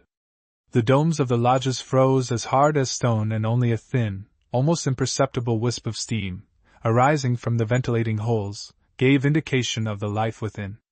This was the beaver season of rest, and they made the most of it. Snow covered land and water alike. Icy gales swept over the wilderness, sending the inhabitants to cover and lashing the great trees until it seemed as if they could not stand. For most of the wilderness folk it was the hunger time, when game is scarce and exceedingly wary. For the beavers, however, it was a time of plenty. On their warm beds of leaves under the frozen domes where never a cold breeze touched them, they dreamed away the hours or, waking, nibbled a bit of aspen bark thoughtfully provided on the floor of the lodge. The sticks were then carried out and used in strengthening the dam. Occasionally a black, whiskered face would appear beneath the ice where the snow had been blown away, and stare out for a moment at the wintry world, but it would be quickly withdrawn as the beaver returned to his comfortable lodge. One day in midwinter, when the sun shone upon a world of sparkling white, the hermit, this time upon snowshoes, again visited the beaver pond.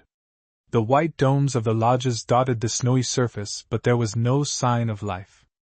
The man stepped out upon the dam and hacked at it with an axe which he had brought to provide himself with firewood.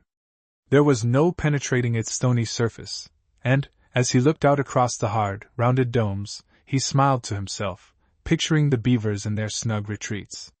He knew that beneath the ice was a fortune in valuable furs, but the thought brought with it no desire for possession. In the hermit's opinion the skins were of far greater value to the beavers than to himself. Knowing that the forest folk, after having been stormbound for days, would now be driven abroad by hunger, the hermit concealed himself in a fir thicket not far from the pond and waited to see what of interest chance would bring to him. He had waited scarcely 10 minutes when a lithe, tawny form appeared, sniffing at his trail and pausing often to look suspiciously about. Panther, thought the hermit, with a thrill of pleasure that his watching had so soon yielded results. It was the same panther who had so nearly made a meal of Flat Tail several months before. The beast, finding food scarce, had drifted south far from its usual haunts, and, locating the beaver lodges, had decided to winter in the locality. Following the man's trail, the panther, too, stepped out upon the dam. It soon caught the faint, warm scent rising from the ventilating hole of a nearby lodge.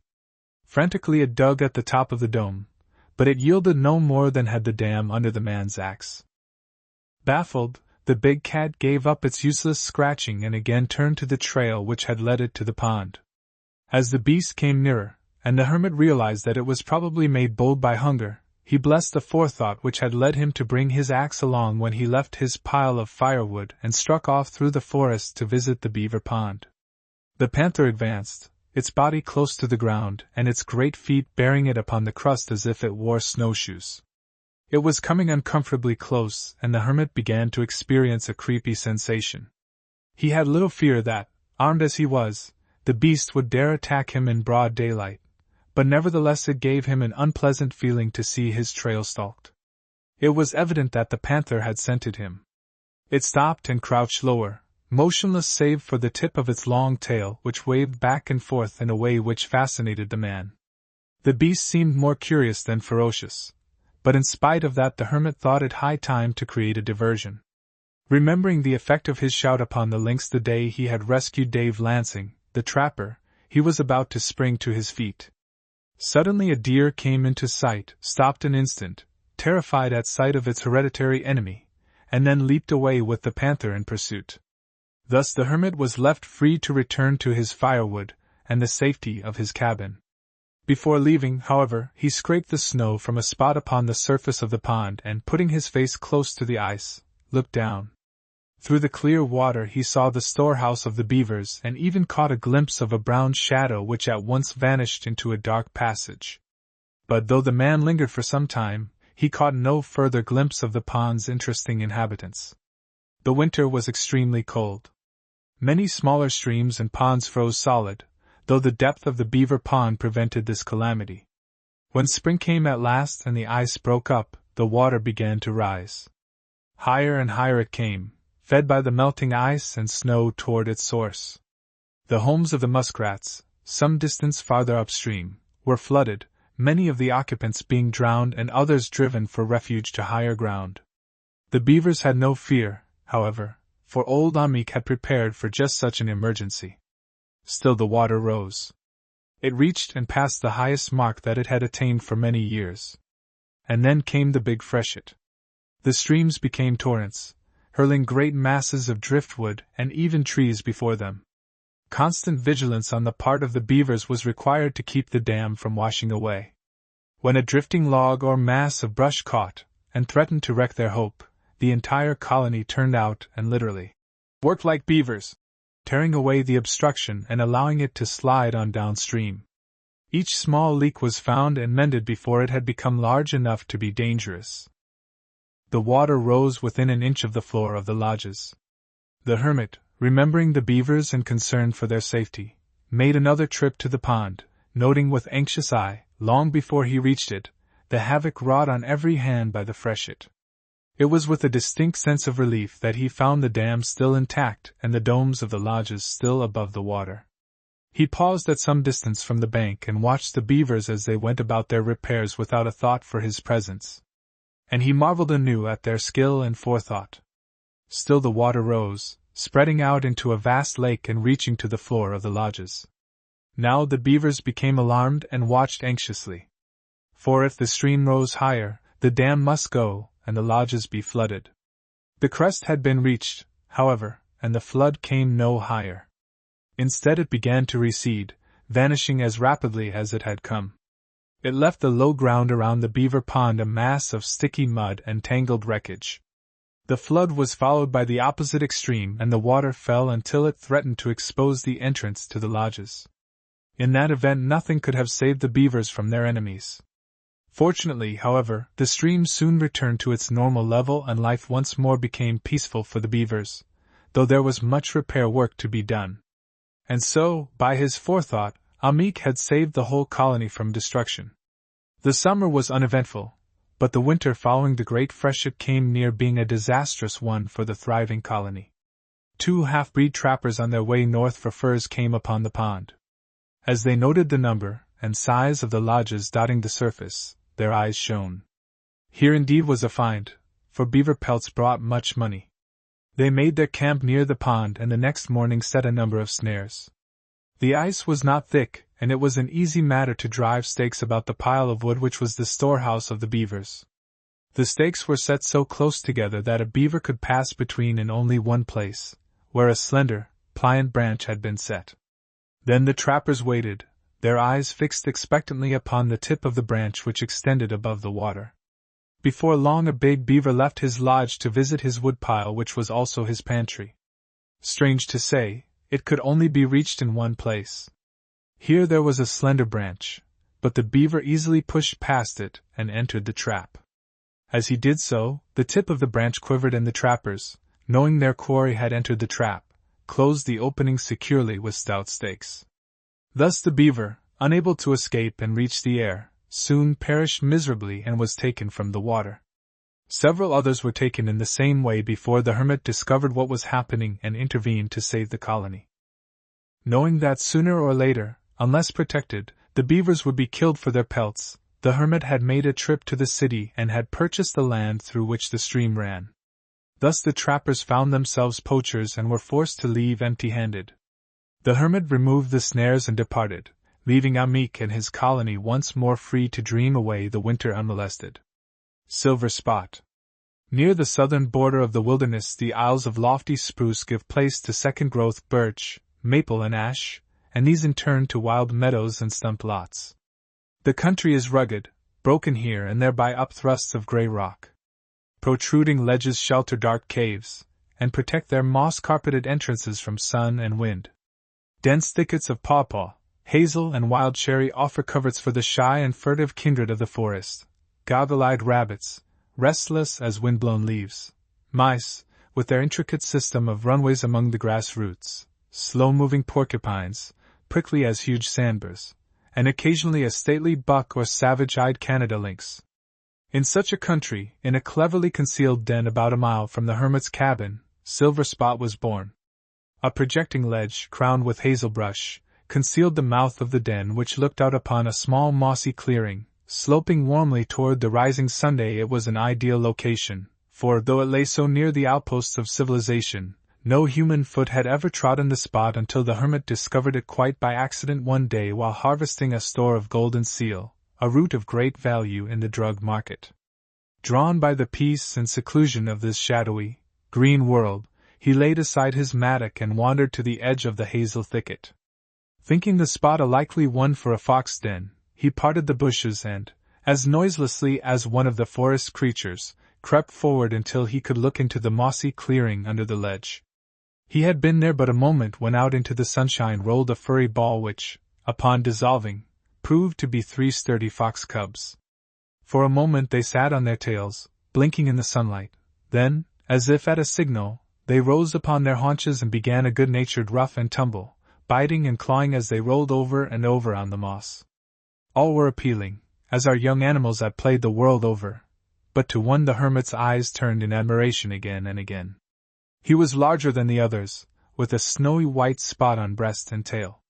His movements were quick and sure, and, though he still possessed some of the awkwardness of the kitten, he showed every indication of making a splendid animal when grown. In his study of the wild creatures of the forest the hermit had learned a valuable art, that of keeping still. Assuming a comfortable position with his back against a tree, he let himself blend into his background of green and brown until even the keen eyes of the forest people were deceived. A chickadee regarded him inquisitively from a branch over his head, talking softly to itself the while.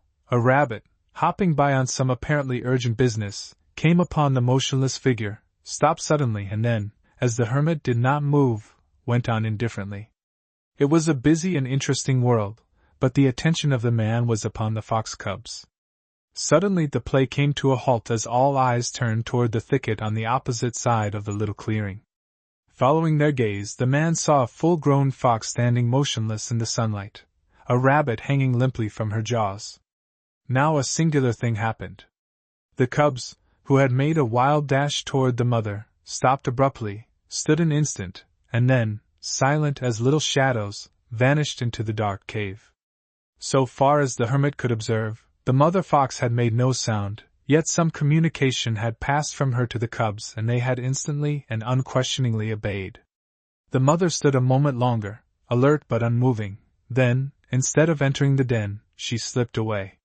The hermit caught a glimpse of her circling the thicket suspiciously, so, not wishing to alarm her unnecessarily, he stole quietly away, leaving her free to return to the cubs. Almost daily he paid a visit to the den, keeping well out of sight but becoming more and more interested in the big cub that he had named Silver Spot. Often, as he waited, the mother fox would return with food, and before many days she appeared to become accustomed to the motionless figure among the hazel bushes, for she no longer sent the cubs to the den with her silent warning.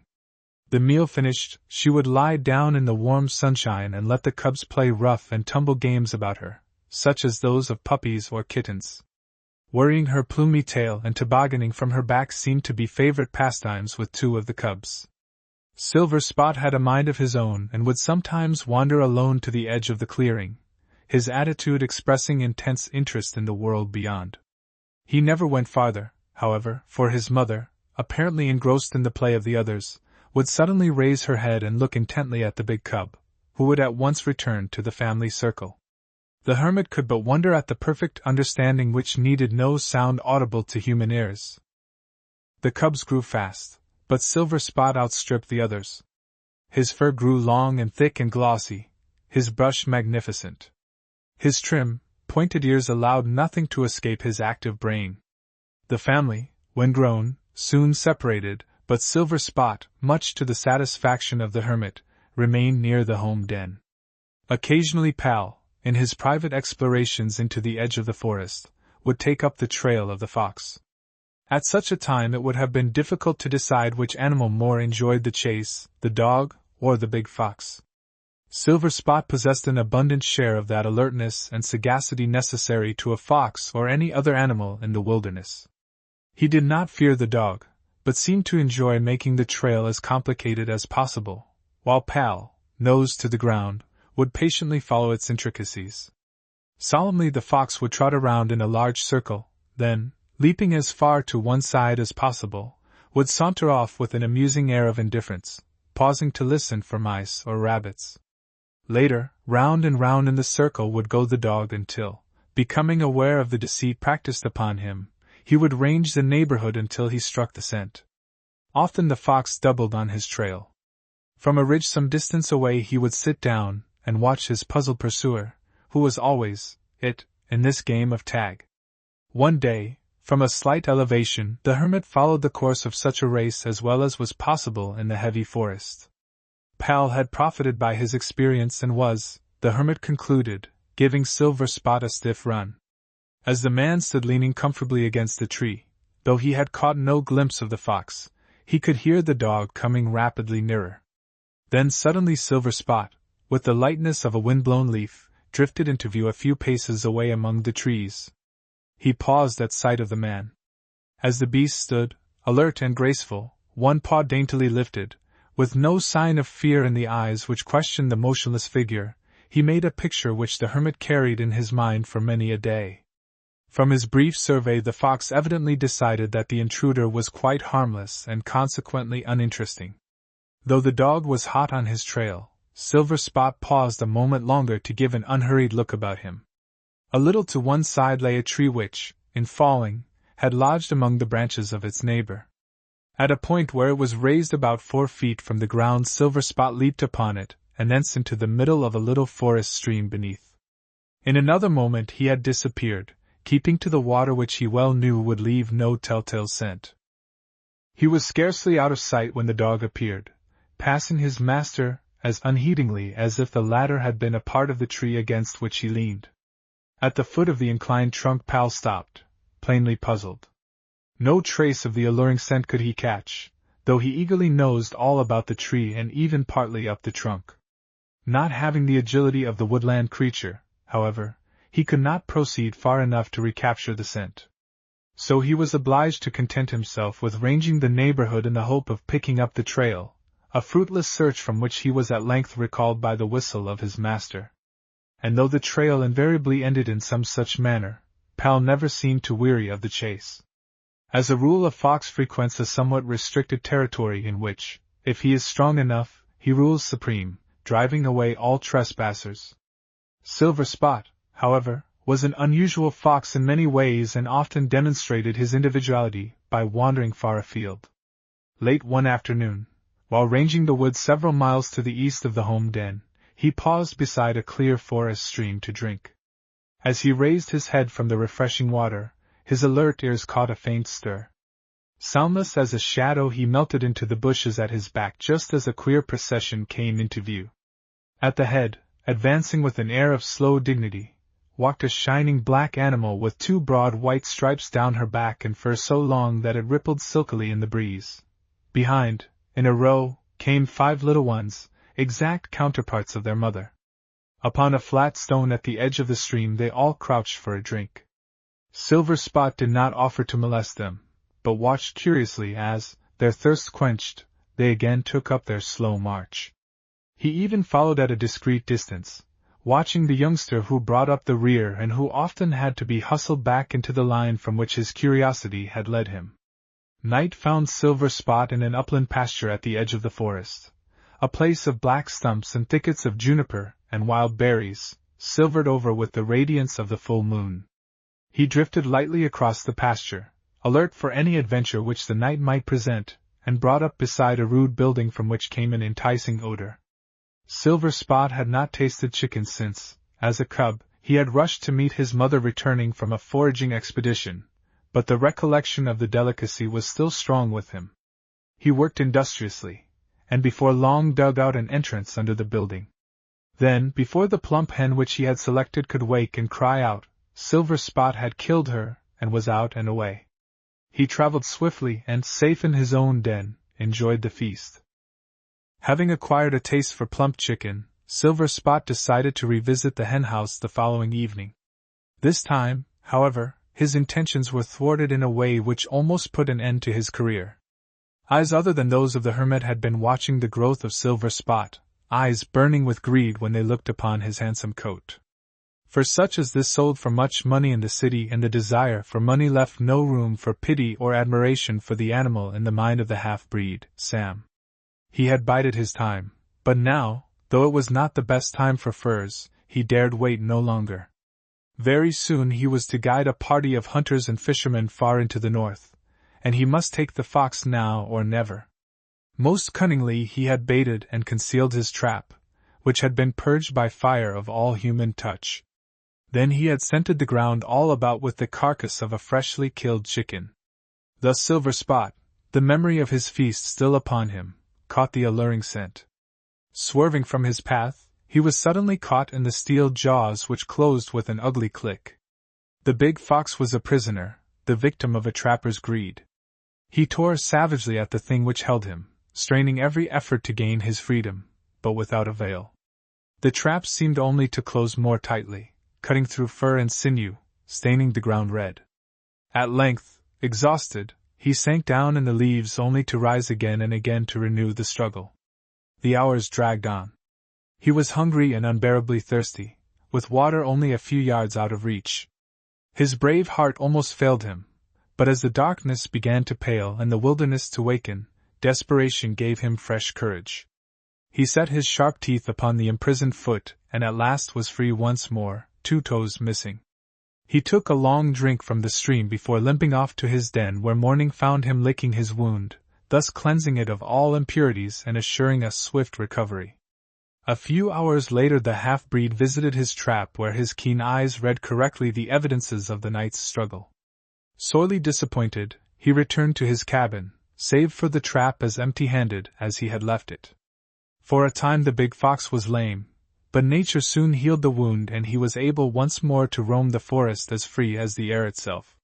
He had learned a lesson, however, and no trap could be so cleverly placed as to lead him into its cruel jaws. He paid no more visits to the farm in the clearing, but kept almost entirely to his own domain. Late in the summer came a wet period when for days dark clouds hung over the wilderness, and the rain fell steadily. When the sun did appear, scattering the clouds, the woods were soaked and dripping, and showers still fell from the heavy branches. It was on such a day that a hunter with a pack of trained foxhounds entered the forest a mile to the west of Silver Spot's den. It was not long before the dogs had found the trail of the big fox and the chase was on, a chase destined to try the cunning and strength of the hunted to the breaking point. At first the fox felt no anxiety. He thoroughly enjoyed mystifying a pursuer. Ordinarily in a straightaway run he could outdistance the fleetest foxhound. Now, however, even nature seemed to conspire against him. He was soon drenched with spray. The water clung to his long fur, and his brush, usually carried blithely aloft, drooped heavily. In spite of all his tricks, circling and doubling, leaping from fallen trees and taking to the water, the hounds clung to his trail like bees to honey. Their deep baying sent the chill of fear to the staunch heart of Silver Spot. Realizing that here was no place such as he had indulged in with Pal, the hermit's dog, he bent all his energies toward outstripping his pursuers.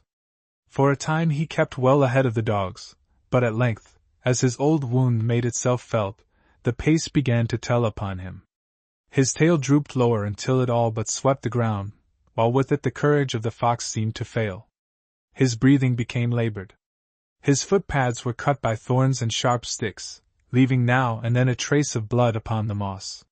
He thought with longing of the home den which he was widely circling, but to which he dared not turn. With the pack in full cry, the hunted beast broke from cover at the edge of the wilderness where stood the cabin of the hermit. At once Silver Spot realized his mistake. Here in the open there was no means of avoiding the dogs, nor could he return to the woods. Even as he paused in despair, the leader of the pack burst into view, eyes gleaming savagely and cruel teeth bared. There was but one alternative, and the fox took it. Across the clearing the door of the log cabin stood open. For some time the hermit had been following the course of the chase from his bench outside the door, his first feeling of exultation at the cunning and fleetness of his pet gradually giving place to uneasiness, and then to genuine alarm for his safety. As Silver Spot came into view so closely pressed, the hermit sprang to his feet, but the fox heeded him not. With a last effort he leaped the fence, sped across the clearing and through the door which the man closed in the very teeth of the foremost hound. The wild creature whom he had come to love had turned to him for sanctuary, and not in vain. The hunt was over and, while the big fox crouched in the corner regaining his breath, the dogs raved unavailingly without. The hunters soon arrived upon the scene and coaxed and threatened, but the hermit was firm. He told of his interest in the fox since the time he had found him, a furry cub, playing before the home den, and of how again and again he had watched him outwit his own dog. The hunter was at length won over and departed with his hounds, even going so far as to promise to hunt outside of Silver Spot's domain in the future. The hermit waited until man and dogs had vanished from sight. Then he opened the door of the cabin and stood aside. There was a flash of reddish fur as Silver Spot bounded forth and away to the forest, his splendid brush once more aloft, and new courage in his heart. When the moon is full. One summer night when the moon hung so low that it seemed to have become entangled in the branches of a giant spruce, a comical furry face wearing a black mask across the eyes appeared at an opening high up in a tree. A moment later Ringtail, the big raccoon, scrambled to the ground and set off in search of food.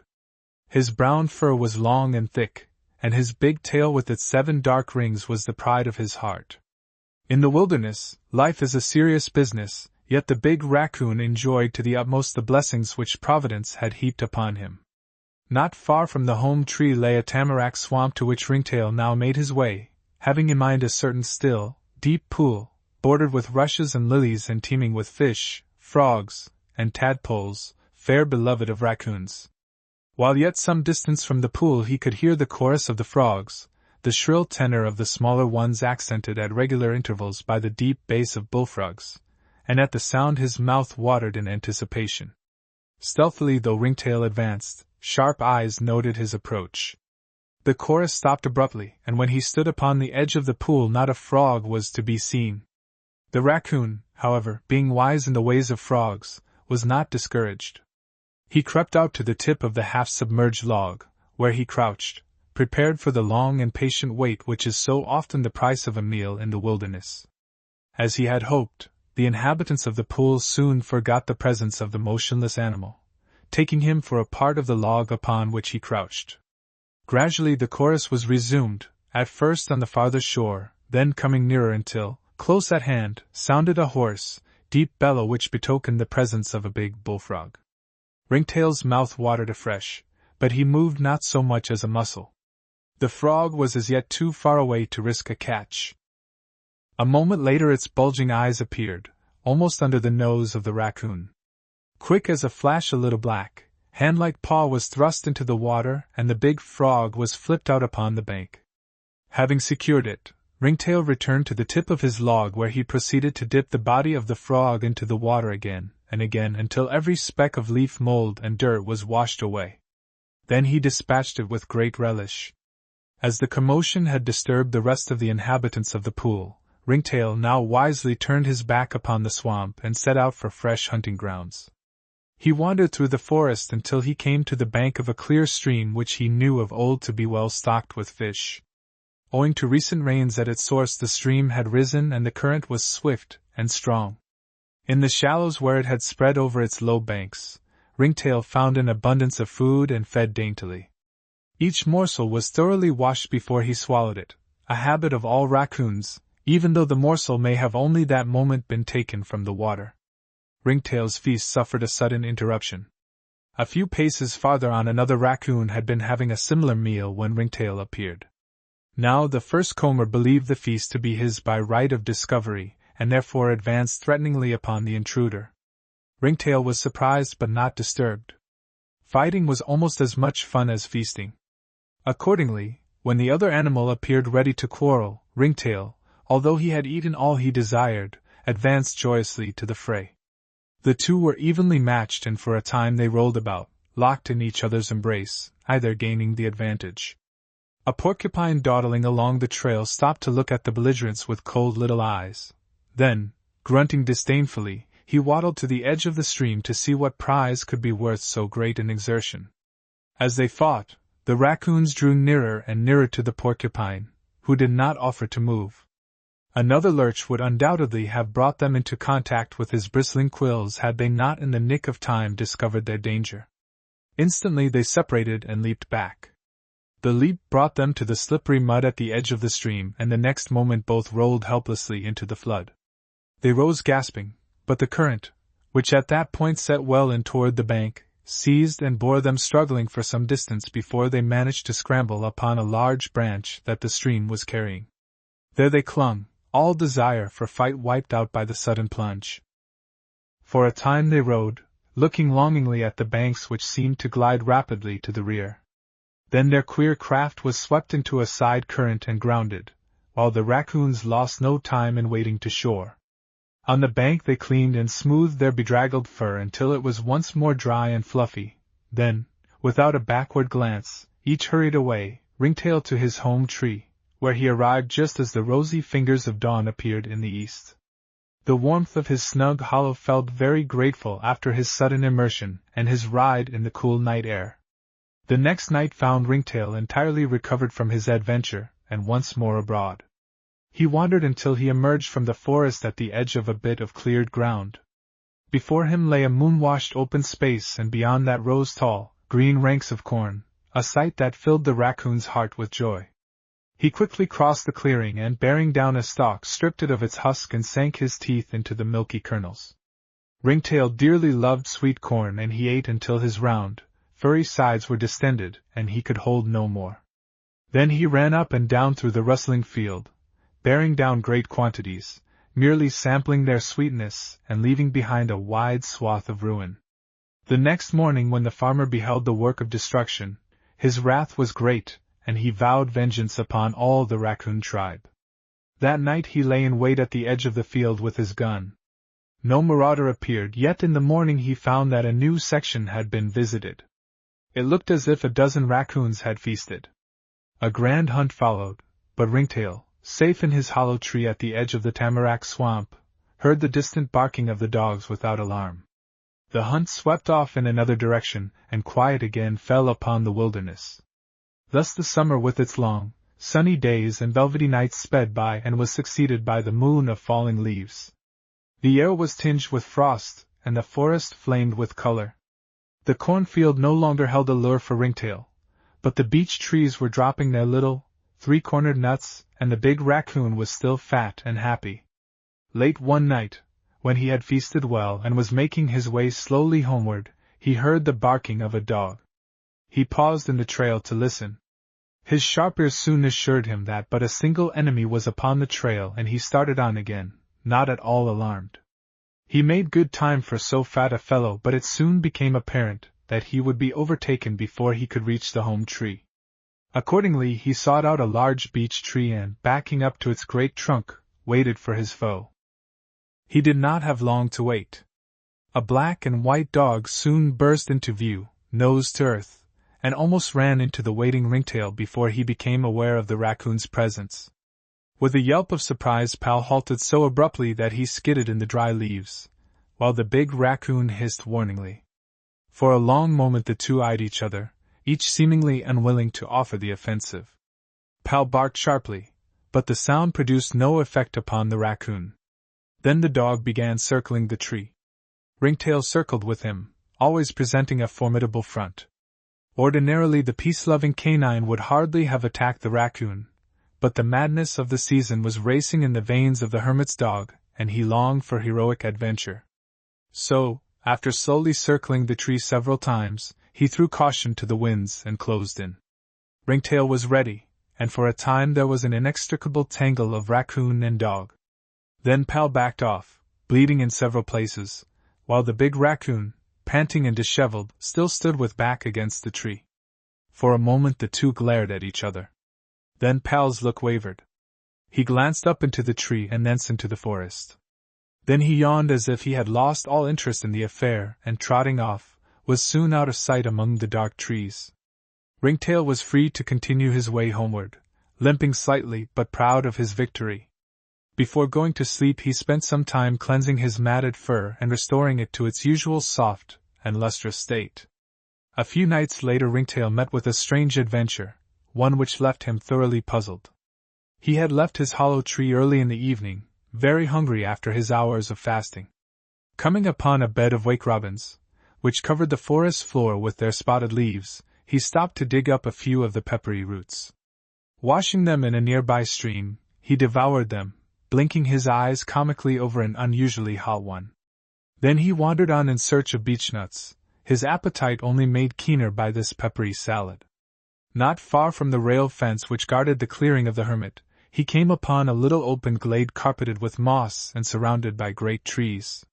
From the side opposite Ringtail a strange yellow radiance streamed out over the glade. In its brightness a number of rabbits were disporting themselves, jumping about as if in some queer dance, pausing occasionally to stare into the center of that fascinating glow. Now and then one would vanish into the darkness to right or left, but another was sure to take its place. Ringtail stared, the light reflected from his bright little eyes. Slowly he crept nearer, lured by that strange radiance, fearful, yet unable to resist. The rabbits vanished at his approach, while a tiny woodmouse which had stolen up, fled with a squeak of panic. But for once Ringtail had no eyes for plump wood mice.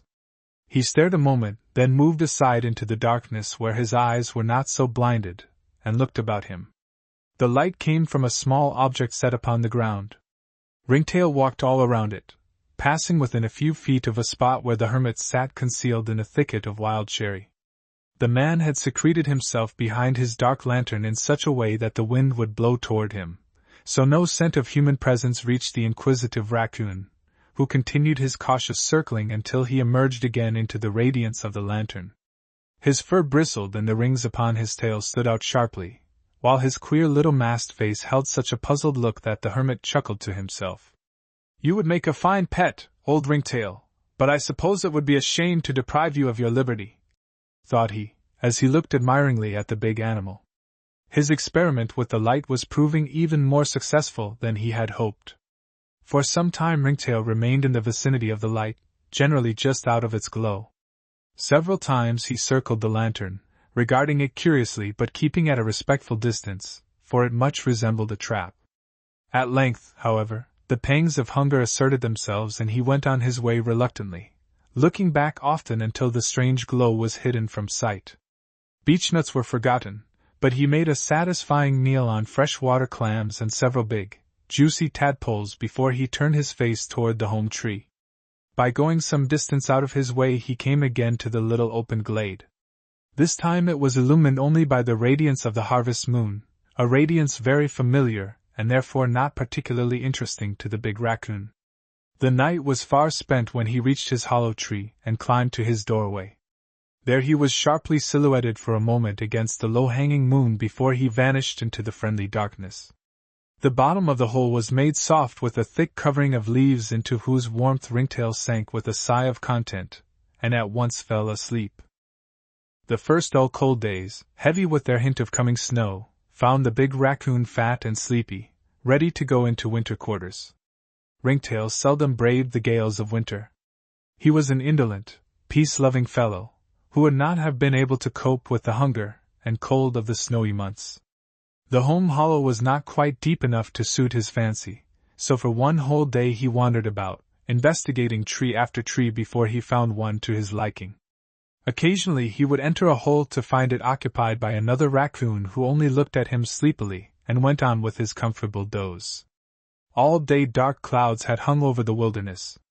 Late in the afternoon a few big flakes, harbingers of the coming storm, drifted slowly to earth.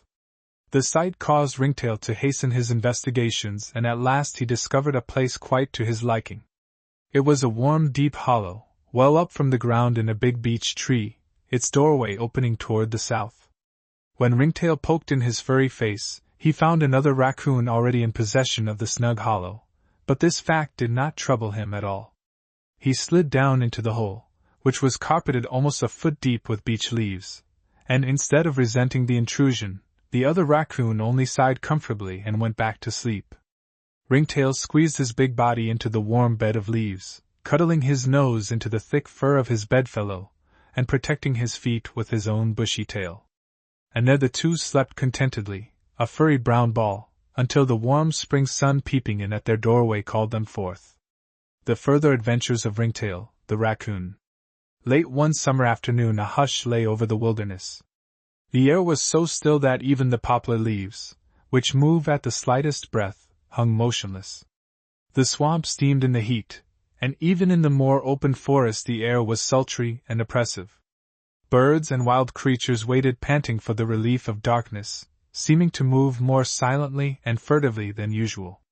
The sun sank behind a bank of angry-looking clouds, but even after dusk had shrouded the trails there was only slight relief from the heat. Ringtail climbed from the home tree to which he had returned in the spring, and set out for the swamp, eager for a meal of frogs and fish in spite of the strange, oppressive feeling in the air. About midnight, while he was still abroad, the storm broke and swept over the wilderness, leaving its path strewn with a tangled mass of brush and fallen trees. Fortunate it was for Ringtail that he was not at home, for the great beech crashed to the earth, where it lay upon the forest floor, the entrance to the raccoon's house buried from sight. Thus Ringtail found it when he returned from his fishing, having safely weathered the storm under a ledge of rock. His comfortable home was gone, but Ringtail was not one to complain. The next night found him abroad in search of a new dwelling, moving being no trouble at all for him. In the course of his wanderings he came to the rail fence which protected the clearing of the hermit. Standing with his front feet on the lower rail, Ringtail surveyed the house and the cleared ground flooded with moonlight. A dark object at the top of a tall pole caught his attention, and he decided to investigate. Ringtail was a skillful climber, and he soon stood on a stout platform at the top of the pole. Before him was a rude, though inviting-looking cabin of sticks, but alas for poor Ringtail's hopes, the doorway was much too small for him to enter. He poked in his inquisitive, pointed nose, thereby causing a great commotion among the sparrows who had made the place their home.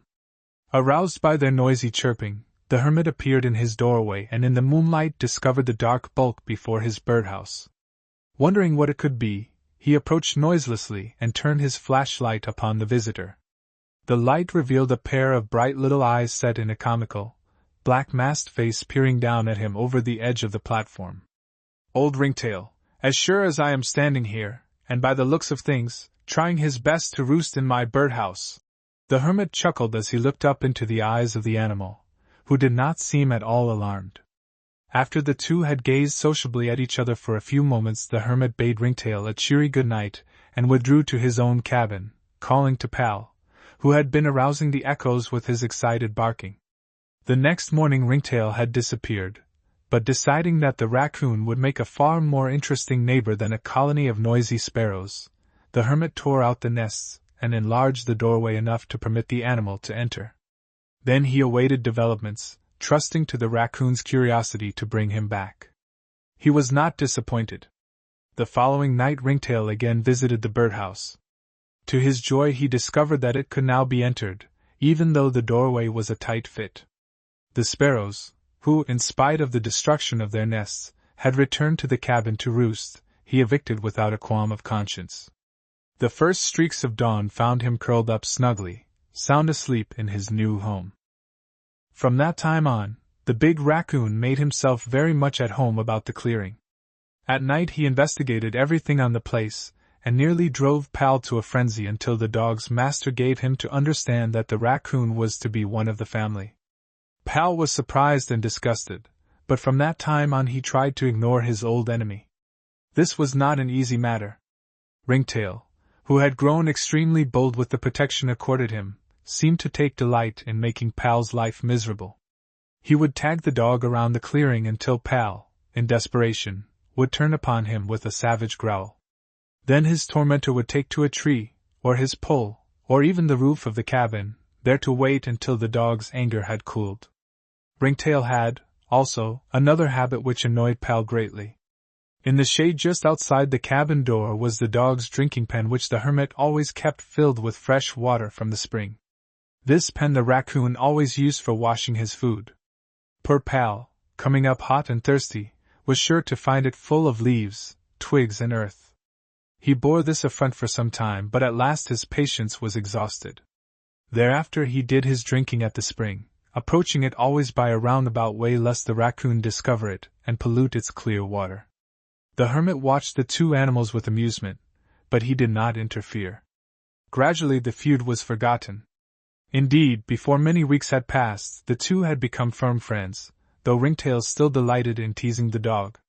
In a surprisingly short space of time, too, the raccoon came to trust the hermit, even to the point of entering the cabin and eating from his hand. This friendliness, however, led to trouble, as the man soon discovered.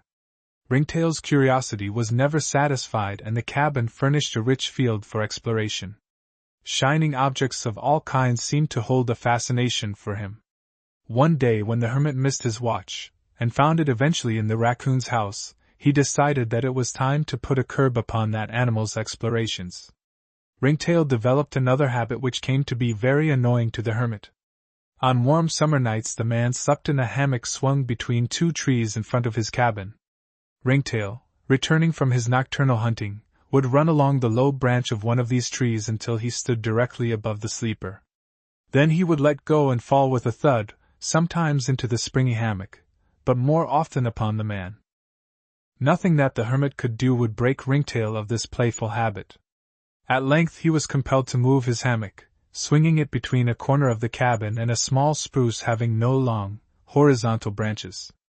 Here for a time he slept in peace, until Ringtail discovered that he could take a few steps on the rope and so get into the hammock, where he would sleep contentedly until morning. At least this was better than having the raccoon's weight descend upon him without warning, and the hermit permitted him to remain. Sometimes he even used Ringtail for a pillow, a liberty which the animal never resented. As has been mentioned, Ringtail was extremely fond of bright objects. A bit of glass or tin glittering in the light would draw him irresistibly. And one night this attraction led him into serious trouble. At dawn Ringtail was still absent, and as the morning passed and he did not return, the hermit grew uneasy. Pal, too, seemed to miss his playmate. He wandered aimlessly about, and at last disappeared into the forest.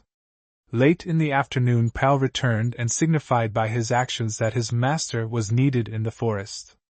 Remembering the plight in which Dave Lansing had found himself, the hermit carried his axe with him into the wilderness. Pal ran on ahead, but his eager barking enabled his master to follow. Coming to a mossy spot under a big pine, he beheld a sight which moved him to pity. Long before, a trap had been set under the tree and forgotten. It was covered from sight and badly rusted save for one spot, where a moonbeam had made a dazzling point of light in the darkness. Lured by its gleam, Ringtail had stopped to investigate, and his foot had been caught fast in the trap. For hours he had torn at the thing which held him so tightly, until, bleeding and exhausted and almost dead with thirst, he had crouched down among the leaves in despair.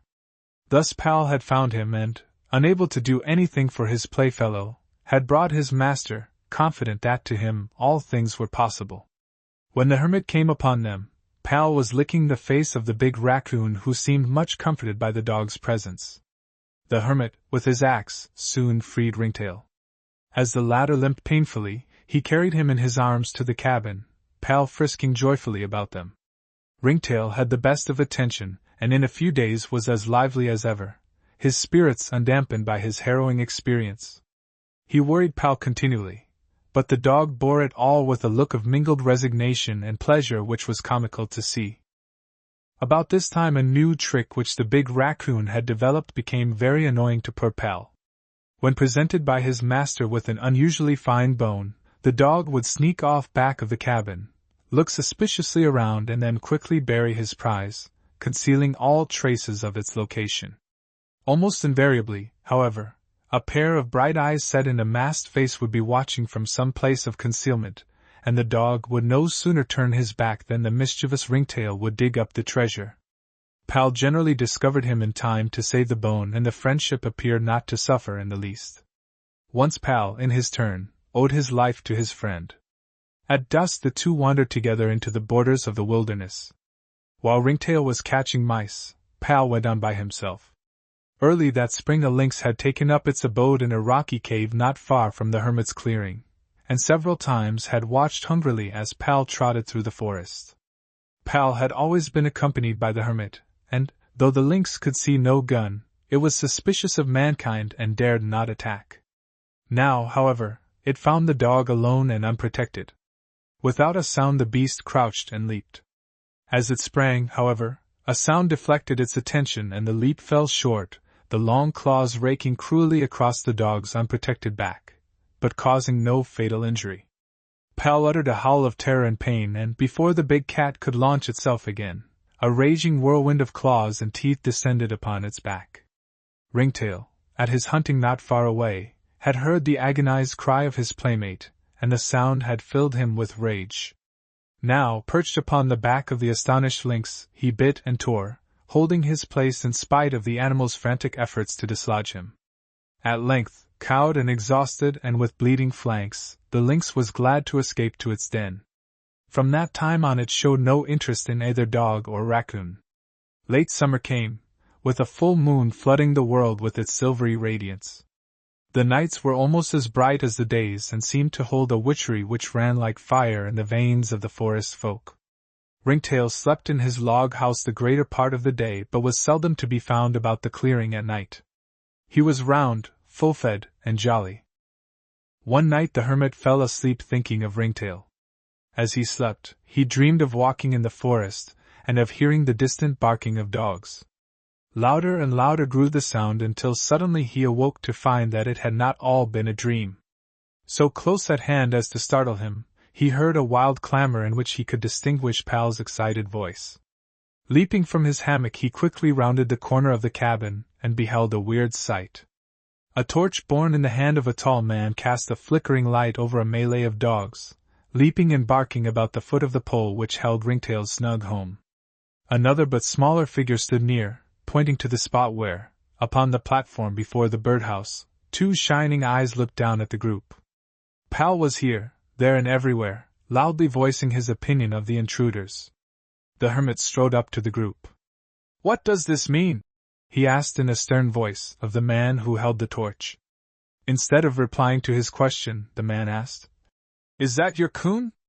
"No, it isn't my coon, but it is kind enough to be boarding with me at present," the hermit replied. "Well, you'll have to kill him. My name is Graham. I live a mile up the river and this coon has just about ruined my cornfield," was the truculent answer. "How do you know it is this one?" the hermit asked. "There are other raccoons in the woods." "How do we know?" The man was growing angry at the delay. "Didn't we just track him here? After he had ruined a choice patch last night, I made up my mind to get him. Sure enough, he came tonight and the dogs brought us here." The hermit's face grew grave and he raised troubled eyes to those of his old friend twinkling down at him. "If this is true," he said slowly, "of course something will have to be done. I only asked you to make sure first. Will you do what I propose?" He talked earnestly for a few moments while the farmer listened in silence. Then Mr. Graham said, still unconvinced, "Well, we will try it, but if we find that it is your coon, he will have to be killed." The hermit nodded and, calling their dogs, the strangers departed without their game. The hermit returned to his hammock and silence once more settled over the clearing. It was long, however, before the man slept. Ringtail, with his mischievous ways and funny masked face, had become a favorite member of his little household. And now disgrace and death were probably to be his portion. With a sinking of the heart the hermit remembered Ringtail's long absences in the moonlight and his full-fed, happy appearance upon his return. The following morning, in accordance with his promise to the farmer, the hermit lured Ringtail to the cabin by means of a cookie. Snapping a chain about his neck he tethered him securely to a young pine before the door. Ringtail ate the cookie, nosed the hermit's hand for more and then started for home. The chain, however, brought him up with a jerk and he turned such a bewildered look upon the man that the latter's heart almost failed him. "I'm sorry, old chap, but I promise," he said. "If you would take just a little corn it would not matter, but I have seen a field ruined by your tribe and I know it cannot be permitted." Ringtail tried in every way to gain his freedom but the chain was strong. Pal, too, seemed much bewildered at the sudden curtailing of his playmate's liberty. He stood at attention, looking from the hermit to his old chum and back again. "It's no use, Pal. I promised to keep him chained tonight. Then if Mr. Graham's field suffers again, he will know that it was not Ringtail who visited it."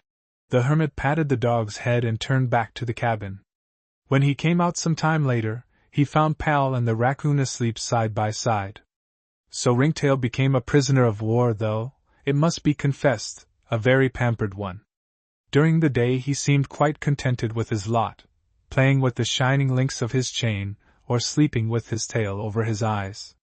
But when night came and the moon again flooded the wilderness with its radiance, the raccoon strained at his leash and whimpered like a child, so that the hermit was forced to harden his heart anew. Meanwhile, he hoped against hope that the jury would not find his pet guilty.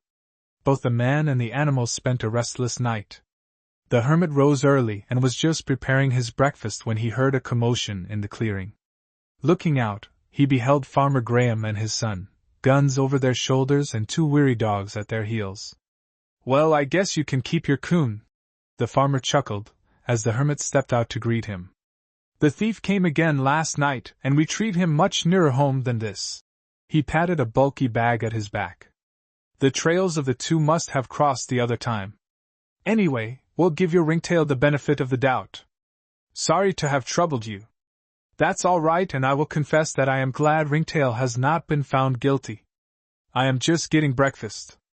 Come right in and help eat it, won't you?" the hermit invited, heartily. The farmer declined, on the plea that breakfast would be waiting at home, and the men parted friends.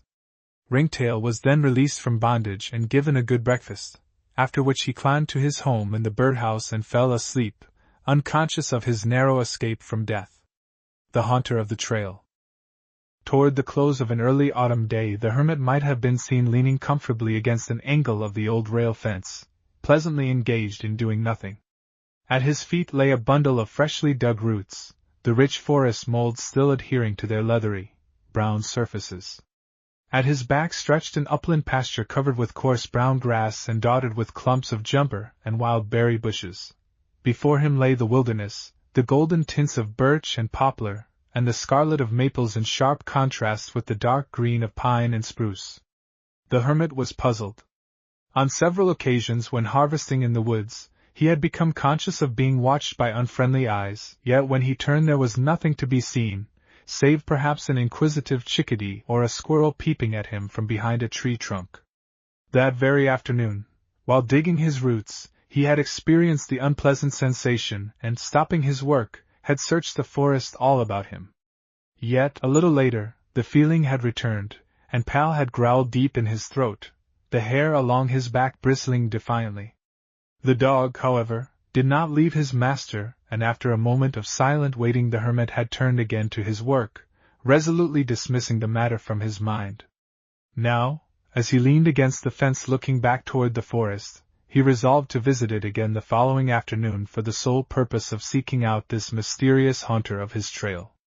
In the meantime the shadows were growing long and a number of tasks were still to be done, so he picked up his roots, whistled to Pal, who was investigating a woodchuck hole, and turned his face homeward. The next afternoon the hermit entered the wilderness alone, for he wanted no excitable small dog to balk his quest. Seating himself comfortably with his back against a log and partly screened by a thicket of young alders, he waited motionless. A deep hush seemed to clothe the forest as in a garment. All about him rose great trees, their branches shutting out the sunlight and making a mysterious green dimness. For a long time nothing unusual appeared, and the hermit grew impatient, half believing that his experience had been but a trick of the imagination. He had just about made up his mind to abandon the quest when suddenly he caught his breath, thankful that he had not stirred.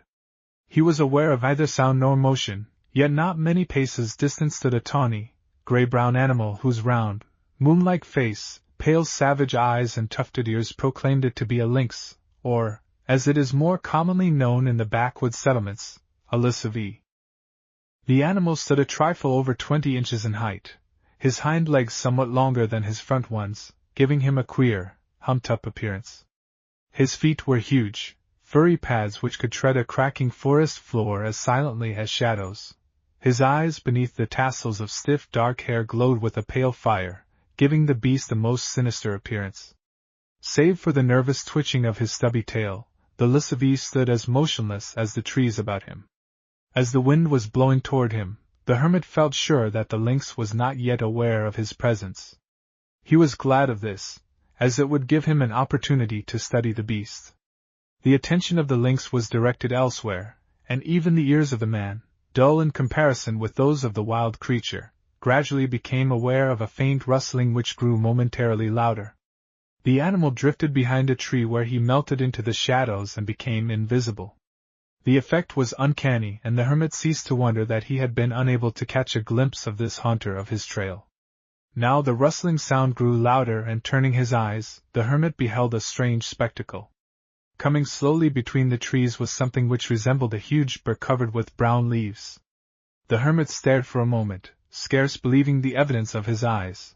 Then, as the queer object came nearer, his face relaxed in a broad grin. The apparition was Kag, the porcupine, who had apparently been enjoying a nap in a bed of dry leaves which had adhered thickly to his spiky covering. He was indeed an odd-looking object as he blundered along. The hermit had much ado to keep from chuckling aloud, especially as he watched the lynx, who seemed interested but altogether puzzled. The animal peered out from behind the tree trunk, round eyes fixed unwaveringly upon the stranger who advanced, calmly indifferent to the scrutiny. As the porcupine passed, the lynx came cautiously forth from his concealment, and padded after him, his curiosity still unsatisfied. Kag had not gone far when someone caused him to turn about as if to retrace his steps. The Lissavi was close behind, but with a motion like the bounding of a rubber ball he quickly vacated the spot and again stood peering from behind a tree. And now the hermit witnessed an amusing performance.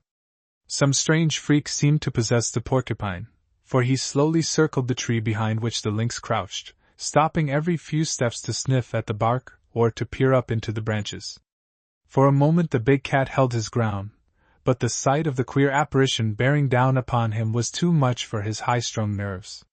With a snarl he scrambled up the tree, where he crouched upon a branch, glaring down at the animated leaf pile. Kag shambled around the tree, his nose to the ground as if hunting for something. Then he continued on his placid way, disappearing down the grey vista of the forest, apparently ignorant of the fact that there was a Lissavi in the woods. A sudden puff of wind now carried the scent of the man to the crouching lynx. By a stiffening of the animal's muscles the hermit knew that his presence had been detected. As the branch was close enough to bring the cat within springing distance, he deemed it time to assert himself. Accordingly, he sprang to his feet with a shout, while the lynx, horrified at the sudden clamor, dropped to the ground. Shrinking off into the shadows, the Lissavi vanished as completely as if swallowed up by the earth. The setting sun was casting long shadows among the trees, and the air was fast growing chill with the coming of night when the hermit climbed the rail fence into his clearing, to be met by an enthusiastic pal. The man had learned what it was that had been haunting his trail, and, his mind at rest, he felt no further uneasiness. He did not believe that the lynx would attack him, at least while food was abundant. Though he rarely carried a gun, he always bore his mattock or something which could be used as a weapon in case of need. The big cat, too, had come to know all he desired of the man whose footsteps he had been dogging for days.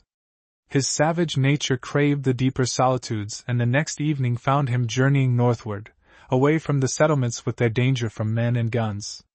Wood mice were plentiful, and once the lynx caught a deer, dropping upon it from an overhanging branch. In this feast he was joined by another lynx, smaller but more savage, and thereafter the two traveled together, selecting their home among the ledges of a heavily wooded country. Autumn passed. The wild geese drifted southward in search of open waterways, and the moon of snowshoes was ushered in. 4 days a fierce storm raged, the keen wind lashing the branches of the forest trees and piling the drifts deep. Few indeed of the forest folk ventured abroad, most of them keeping to their dens until the storm should pass. When the sun again appeared, it shone upon a world of pure, glistening white, where the frost particles in the air sparkled like diamond dust. Hunger drove the creatures forth, and by evening the snow was interlaced with their innumerable trails. The bigger lynx emerged from his dark den high up under an overhanging ledge, stretched himself and yawned mightily, then set off in search of a meal. For a long time he was unsuccessful. The creatures were shy and frightened by their own shadows upon this white coverlet which made the night woods almost as light as day. The lynx was obliged to be content with a rabbit caught at the edge of a snow drift, though his fierce appetite craved stronger food. Weeks passed and the plight of the forest creatures grew steadily worse. Icy gales swept down from the far north, following each other in rapid succession and making it impossible for any forest creature to stir abroad, sometimes for days at a time. The lynxes grew steadily leaner, and their temper more savage. Like gaunt shadows of doom they drifted down the snowy aisles of the forest, now and then coming upon a grouse, which had burrowed into a drift for the night, only to find itself imprisoned by the freezing of the crust above. Even wood mice were difficult to obtain, though their runways branched everywhere deep down under the snow, which to them was a blessing. The nights were cold and still, lit by the great fan of the aurora borealis which pulsed upward to the zenith, glowing with its ever-changing colors, delicate green fading into violet and blue, flaming redly or dying away in a pure white light. About this time the female lynx met her fate in an encounter with a fat porcupine who dawdled across her trail.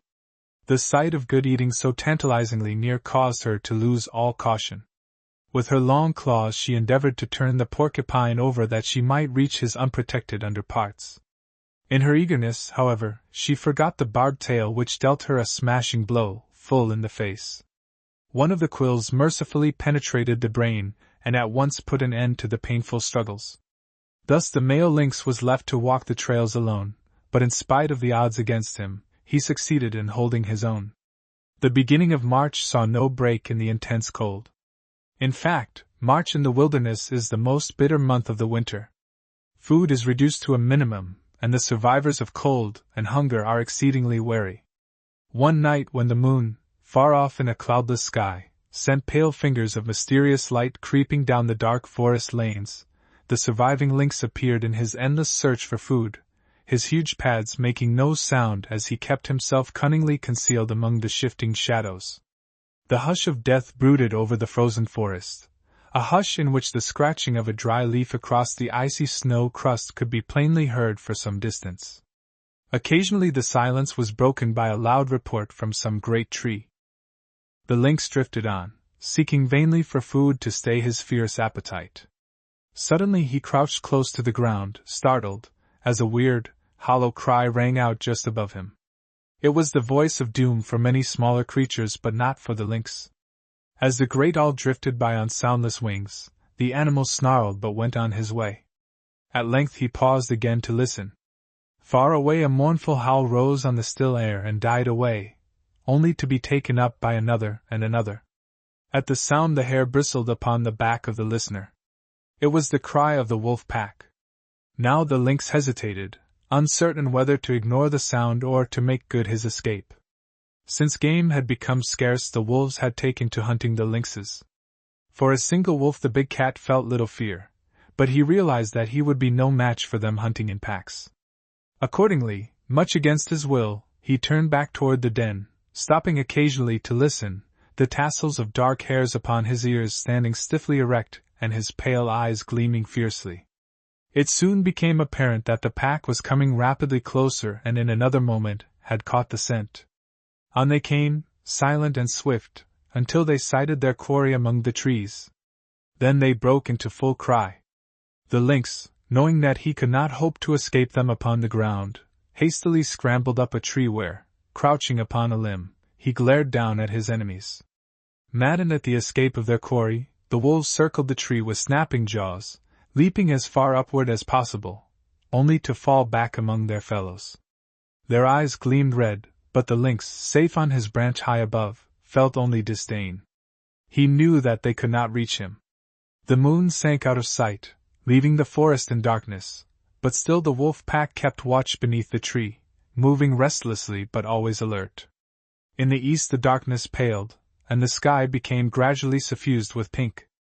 The lynx thought that daylight would see the end of his imprisonment, but though a few of the pack slunk away, Enough remained on guard to make a descent from the tree extremely hazardous. Soon after sunrise, however, easier game was sighted and those beneath the tree at once joined the chase, leaving the lynx free to stretch his cramped muscles and descend from his perch. That morning he was fortunate in finding the half-devoured carcass of a doe which a panther had killed and left unguarded, and he ate greedily of the life-giving food. His fur had grown ragged and his sides gaunt with hunger, but after this satisfying meal new life and courage seemed to flow into his veins. For some reason the panther did not return to its kill and the flesh of the deer kept the lynx in food for several days. All too soon, however, it was gone, and starvation again stared him in the face. Then he remembered the settlements, with their many dangers, but also with their promise of food. So he drifted southward and found a new den not far from the edge of the wilderness. Thus it was that, late one afternoon, as the hermit and pal were returning to the cabin after a tramp through the woods, the dog became suddenly uneasy and the man again experienced the unpleasant sensation of hostile eyes staring at him. Not caring to have darkness overtake him in the woods, unarmed as he was, he whistled to pal and went steadily on, watchful but unafraid. The lynx, from the shadows of the trees, watched him hungrily, longing to attack the small, harmless-looking animal but afraid of the man. Day after day the lascivi watched for a time when the dog might follow the trail alone, but the hermit did not permit pal to wander off unaccompanied, and he was careful to arm himself on his infrequent trips into the forest. Though he was often aware of the presence of the lynx, he caught only one glimpse of him, a dim gray shadow among the grayer shadow of the woods. The animal hunted wide. He would occasionally grow so bold as to approach the outlying farms under cover of darkness, and make a raid upon a sheep pen. This was always sure to bring pursuit, and after the lynx had received a painful flesh wound he grew wary of the abode of man. Thus the days passed, sometimes marked by plenty, but more often by hunger, until at last the winter came to an end, as even the longest winter must do. When the wild geese returned to their northern breeding places and food grew more abundant, the lynx, too, turned his face to the vast solitudes, far from the dangers of the settlements. With him far away, Pal was once more allowed the freedom of the trails, while his master, about his work in the woods, was no longer aware of that grim, unseen haunter of his footsteps. Where winter holds no terrors. In a small reed-girt pool near the source of a forest stream which emptied into the Little Vermilion not far from the hermit's cabin, stood a rough dome of grass roots, lily stems, mud and sticks. Standing at a bend in the stream, it resembled a mass of driftwood deposited by the freshet, yet it was the snug home of a fat old muskrat. The roof of the lodge sloped somewhat toward the south, thus permitting the sun's warmth to penetrate the one loose place in the mass, the muskrat's ventilating shaft. In a snug room about a foot down from the roof of the dome, and well above the water line, he had made his bed of leaves and grass, where he could sleep snugly even when the winter gales shrieked overhead and the snow drifted deep. The muskrat, as is usual with his tribe, had two entrances to his lodge, one a tortuous passage opening under water and leading inward about a foot, then slanting upward 5 or 6 feet, the other leading to the open air, its exit cleverly concealed by a tussock of coarse grass. Here he lived a life of ease and also of adventure, feasting on sweet flag root, rushes and lily stems, of which there was always an abundance close at hand, and taking his exercise in the water or in his many runways in the long grass bordering the stream. The muskrat had adopted the modern slogan of safety first, and had, in addition to his lodge, made a burrow in the bank not far away, a retreat in time of trouble. One warm summer day the muskrat emerged from the lower entrance to his lodge. Swimming lazily across the little pool, he paused under the shade of a mass of overhanging roots where it was safe to thrust out his nose for a breath of air. Though the air of the wilderness was warm and oppressive, the water of the stream was pleasantly cooled by a number of springs. The sun shining down upon it served only to intensify the green of overhanging grass and leaves, so that the muskrat seemed to be basking in a dim green world. Gnats hovered in a thick swarm in the sunlight close above the calm surface, and a group of birches, leaning over to look at their reflection, trailed their tender green branches in the clear mirror. Occasional flecks of foam from the falls above drifted by, or a leaf fell softly, floating like a ferry boat on a sea of glass. Lured by the peacefulness of the scene, the muskrat ventured forth into the sunlight to comb his fur, about which he was extremely fastidious. He had just begun his toilet when a shadow drifted between him and the sun. Without looking upward, he plunged back into the pool, carrying with him a number of tiny bubbles of air which gleamed like silver amid his thick fur. Under the shadow of the root he lay quiet for some time, having no means of knowing that the shadow had been but that of a summer cloud drifting by overhead. As the muskrat lay quiet, something dropped with a light plash upon the surface of the pool, and, looking up, he beheld the flutter of bright wings as a butterfly struggled with the strange element into which it had so suddenly dropped. The next moment there was a swirl of water as a vigorous young trout rose to the surface, and the butterfly disappeared. The pool was now quiet, and, as a muskrat's memory is short, he once more decided to take an airing. At a place where a little sandy beach sloped to the water he climbed out, and seating himself, began a leisurely toilet. With his claws he combed out his fur until it was dry and fluffy and shone with a silky luster where the warm sun touched it. Then he began on his face and ears, rubbing them with both paws in a comical manner. Suddenly, however, his toilet was interrupted in a way which all but put a period to the muskrat's story. He had just finished washing his face when, without warning, there came a sweep of great wings just over his head. The muskrat dodged and turned to the pool, but he was too late. The hawk dropped like a thunderbolt, caught him in its talons and rose swiftly into the air far above the quiet pool. For a moment the big muskrat was stunned with the force and suddenness of the attack. Very soon, however, his wits returned, and he squirmed sharply until the hawk had difficulty in holding his prize. A thoughtful providence, in fashioning the muskrat tribe, has clothed them in a skin which seems several times too large, a fact that is often the means of saving their lives. The claws of the hawk had caught only in the flabby, loose flesh, and with a sudden twist the big muskrat pulled himself loose from the cruel grasp just as they passed over a woodland stream. Fortunately for the rat, his captor was flying low, and before the hawk could again secure its prey the muskrat had fallen into the stream. He sank like lead to the bottom and hid under an overhanging bank. As for the hawk, with a scream of baffled rage it flew away, knowing it would be useless to wait for the quarry to reappear. For a long time the muskrat lay trembling in the darkness, with only the tip of his nose above water. Then he swam warily to the edge of the shadow and looked about. The stream was one that he had, at infrequent intervals, visited before. As it held none of the attractions of the home pool, he had always returned to his original haunts, relieved when the journey by land was safely accomplished. Now he waited until sure that his enemy had gone. Then he climbed warily from the water, crouching among the grass roots or under fallen logs at the least hint of danger, but traveling as straight as if guided by a compass to his own stream. There he slid happily into the water, and entered his waiting home, glad to rest and recover from his fright. One day, not long after his adventure with the hawk, the big muskrat sat in his favorite retreat under the birch roots, just below a spot where a cold spring bubbled from the sand of the stream bed. He kept under water as much as possible, only coming up to renew his supply of air.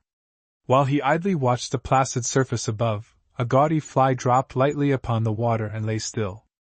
As on that other day when the butterfly had met its fate, a big trout rose at once to the lure.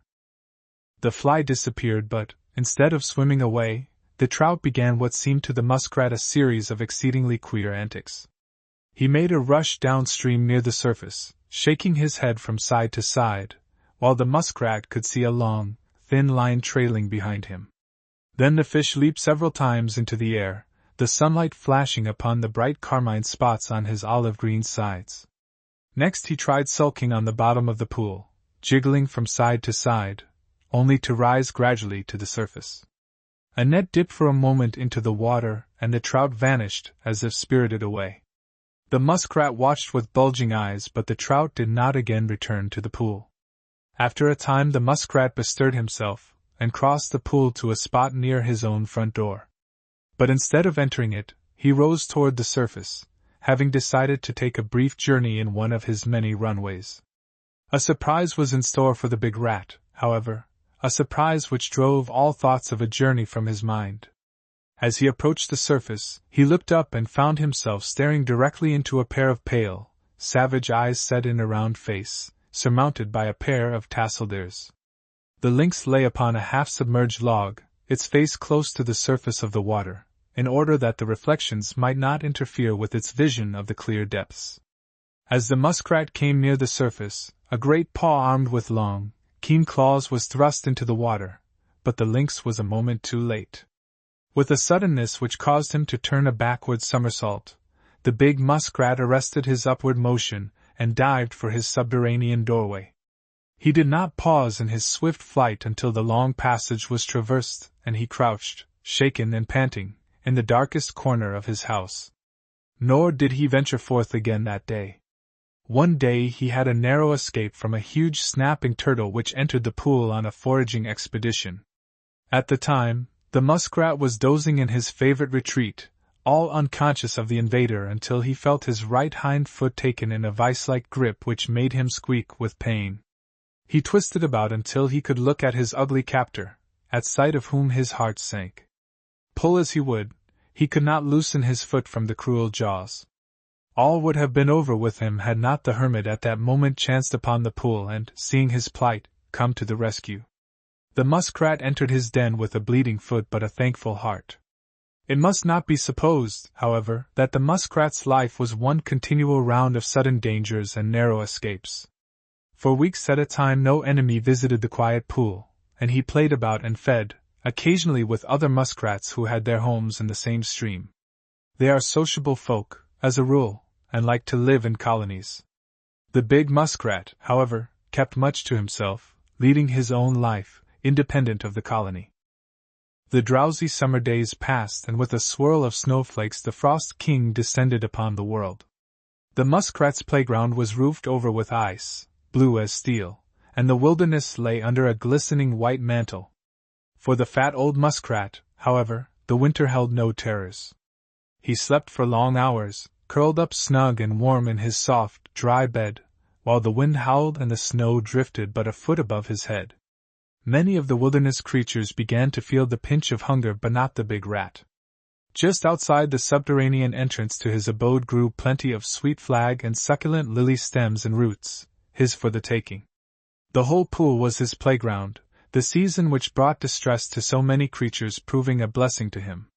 The snapping turtle had burrowed into the ground for the winter, the hawk had vanished, and minks, those deadly enemies of the dwellers of the pool, were seldom seen. The muskrat had nothing to fear. The water under the thick ice was comfortably warm and, as it fell below its summer level, it left an air space of several inches along the bank. There the muskrat could travel long distances or seat himself comfortably and look out upon the wintry world from which he was so well protected.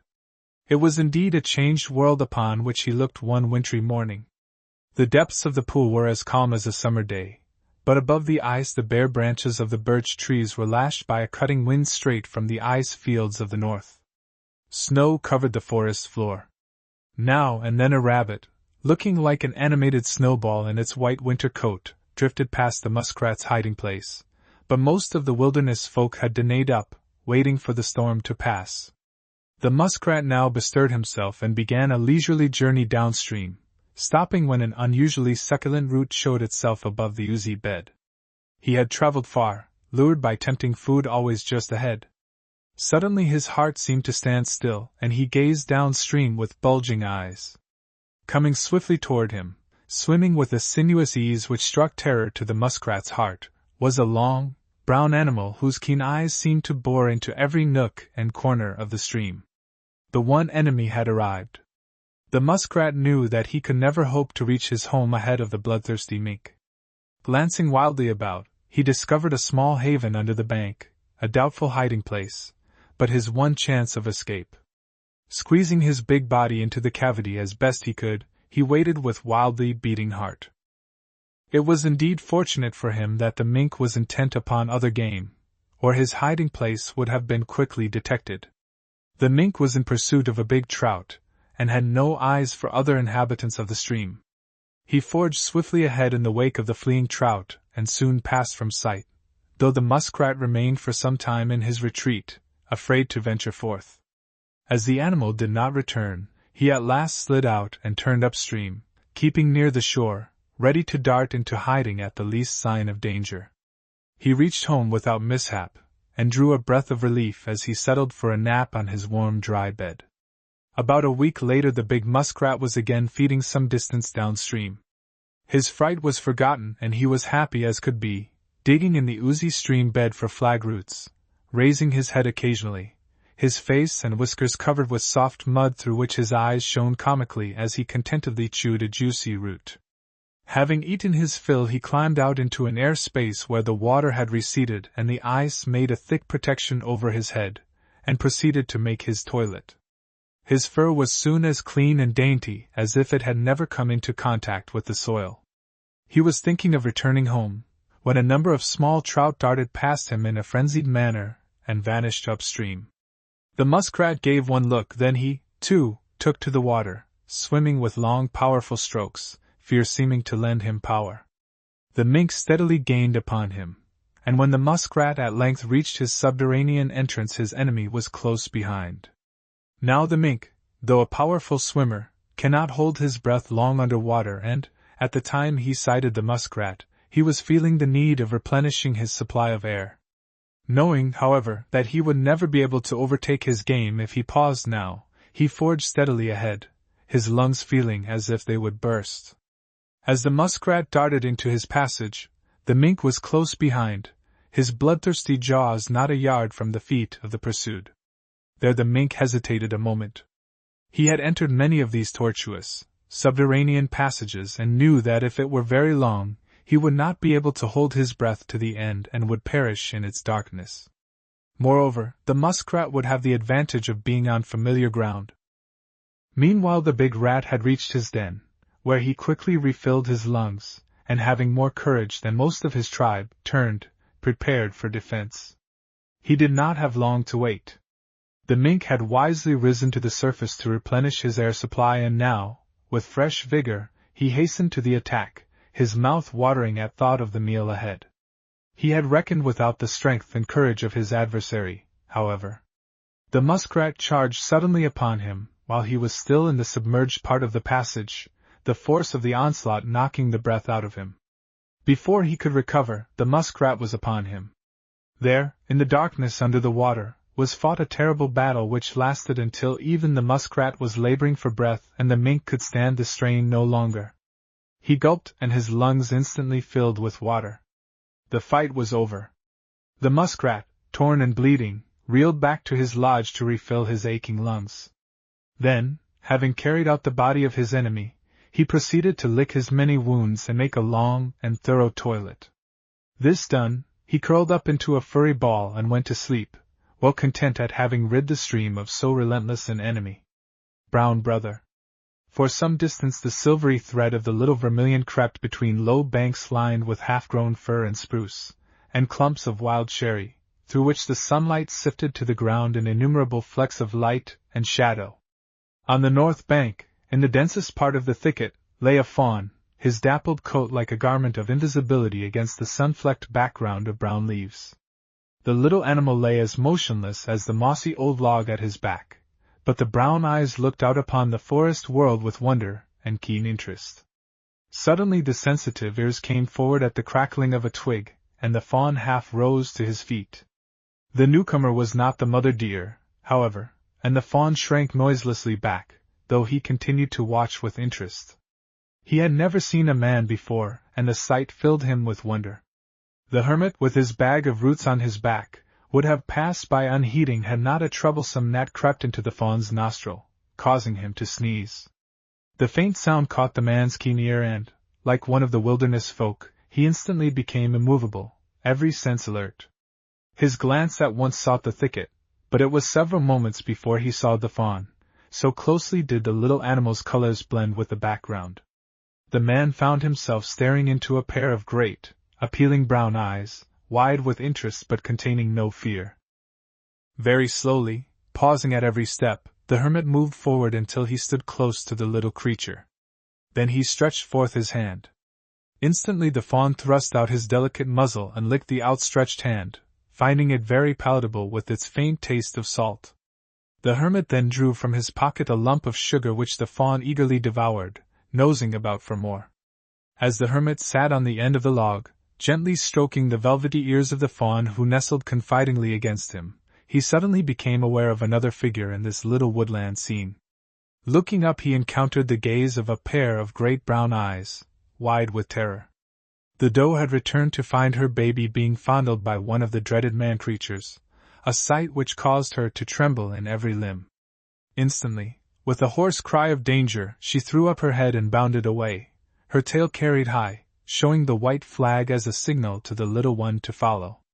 From the time a fawn comes into the world, he learns to obey this signal, and now, instinctively, he sprang to his feet. Then the hermit held out his hand, and the fawn stopped perplexed. Again came the warning cry, but the little animal was licking the man's palm, and made no movement to obey. The hermit felt a thrill of pride at the trust shown in him by this beautiful woodland creature. He was sorely tempted to prolong the pleasure of the moment, but, knowing that the fawn's life might some day depend upon his instant response to the doe's signal, he felt that he had no right to allow the little creature to remain. Accordingly, with a last pat, he sprang to his feet, clapping his hands sharply. Fear leaped at once into the brown eyes which had been raised so trustingly to his, and the hermit felt a stab of pain at the sight. Yet, knowing that trust in mankind is scarcely an asset to a fawn, he hardened his heart, and said aloud, "Go, little brown brother! Never desert the flag!" At sound of his voice the fawn bounded away, his own flag raised, and the man had the satisfaction of seeing the doe join him and lead the way into the wilderness, their progress marked now and then by a flash of white in the green gloom. Brown brother grew fast, and soon became wise in the ways of the wilderness. He learned when to lie still and trust to his peculiar marking and color to remain invisible, and when to rely upon his long legs to carry him away from danger. And in spite of the enemies all about him, his life was far from being one of fear. Once, as the mother deer and her small companion roamed the woods together, a fawn not much older than brown brother ran up to them and nestled tremblingly against the doe. At the same instant there sounded the crackling of a twig, and away the three bounded, keeping together and never stopping until the invisible danger was left behind. The lonely orphan became one of the family, following the doe as if she had been his own mother. Late one afternoon, as the three were drinking from a clear forest stream, they were joined by a lordly buck, his antlers bristling like a thicket, each point needle-sharp. At once he took command of the little herd, showing them the best feeding grounds and protecting them from danger. One night he led them southward to the very edge of the wilderness. Immediately before them a low stone wall bordered a garden patch, the rows of peas and beans and round heads of cabbage bathed in the bright moonlight. The low wall was no obstacle, even to the fawns. With graceful leaps they cleared it, and found themselves in a land of plenty. They sampled everything, but soon came back to the long rows of peas, sweet and tender in their green pods. Here they gorged themselves until the first light of day appeared, when they returned to the wilderness, leaving the garden a sorry sight indeed. The next night the enraged farmer lay in wait with a gun, but the wily old buck knew better than to return to the same place. He again led his family southward, but this time they left the wilderness at a point several miles east of the spot where the man lay in wait. Here they paused at an old rail fence to stare curiously at a cabin bathed in the moonlight, and a much smaller cabin set upon the top of a tall pole. The old buck sniffed the wind suspiciously. As no danger seemed to threaten, he decided upon a closer investigation and led the others a short distance along the fence which terminated in another low stone wall. The next moment they were stepping daintily between the hermit's rows of beets, stopping here and there to browse upon anything that took their fancy. Perhaps the hermit's garden also would have suffered greatly, had not Pal soon discovered the visitors and advanced upon them barking shrilly. The buck lowered his head and pawed the ground threateningly, inclined to defend his position and his herd, while the dog paused uncertainly before the bristling array. His continued barking soon aroused his master, who leaped from his hammock and hurriedly rounded the corner of the cabin. At the appearance of the man the buck's courage deserted him. He knew men and their far-reaching instrument of death, and he did not stop to argue even the question of fresh vegetables.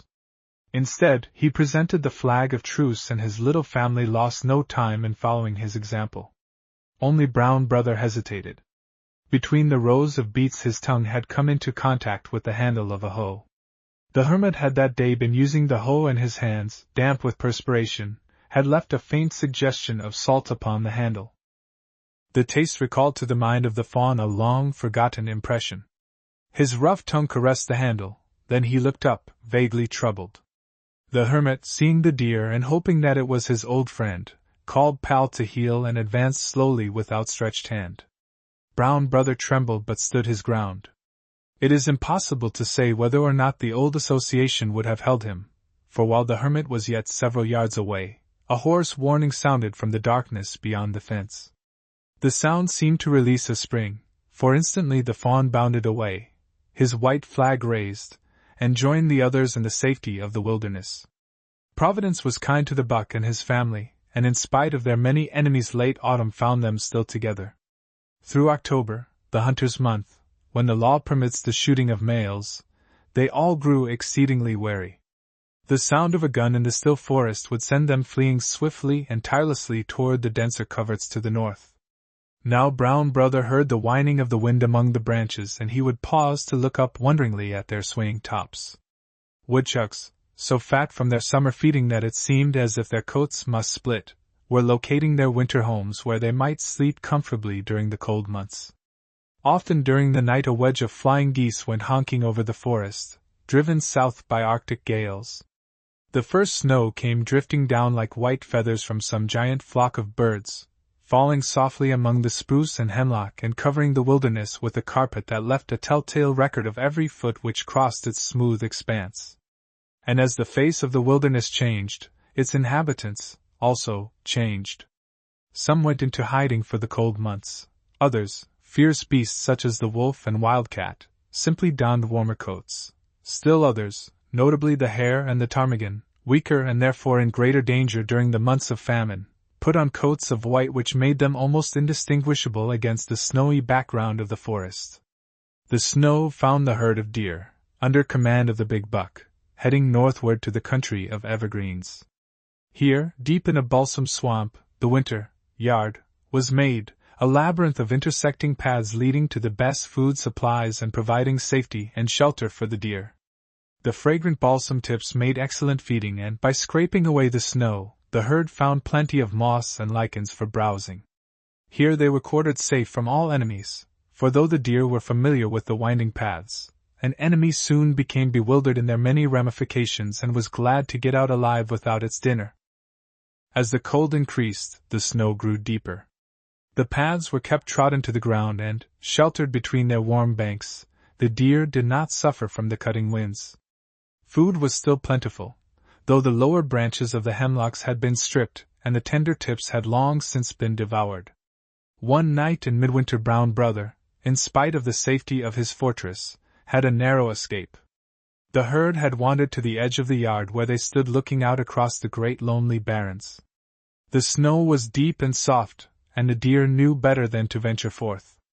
With their tiny, sharp hoofs they would have floundered helplessly at every step, and so become an easy prey to the first enemy that came along. The wind had died away with the setting of the sun, and the night was very still. Across the barrens a faint tinge of green appeared upon the horizon, spreading outward like a great fan across the sky, changing from green to violet and from violet to pink, while great flaming streamers spread upward to the zenith, pulsating as if with life. It was a magnificent display of the northern lights, and the little herd stood like black statues in the glow. There they remained, staring out across the vast expanse of snow, until suddenly the buck threw up his head and stamped a warning.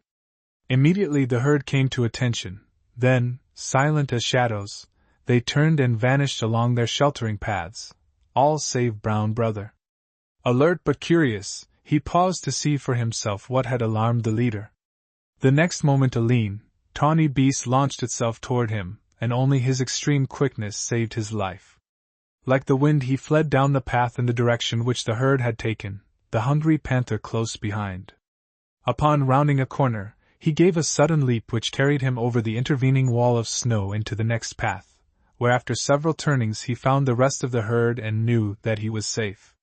The panther paused, bewildered, at the spot where the trail ended abruptly and the fugitive seemed to have vanished into thin air.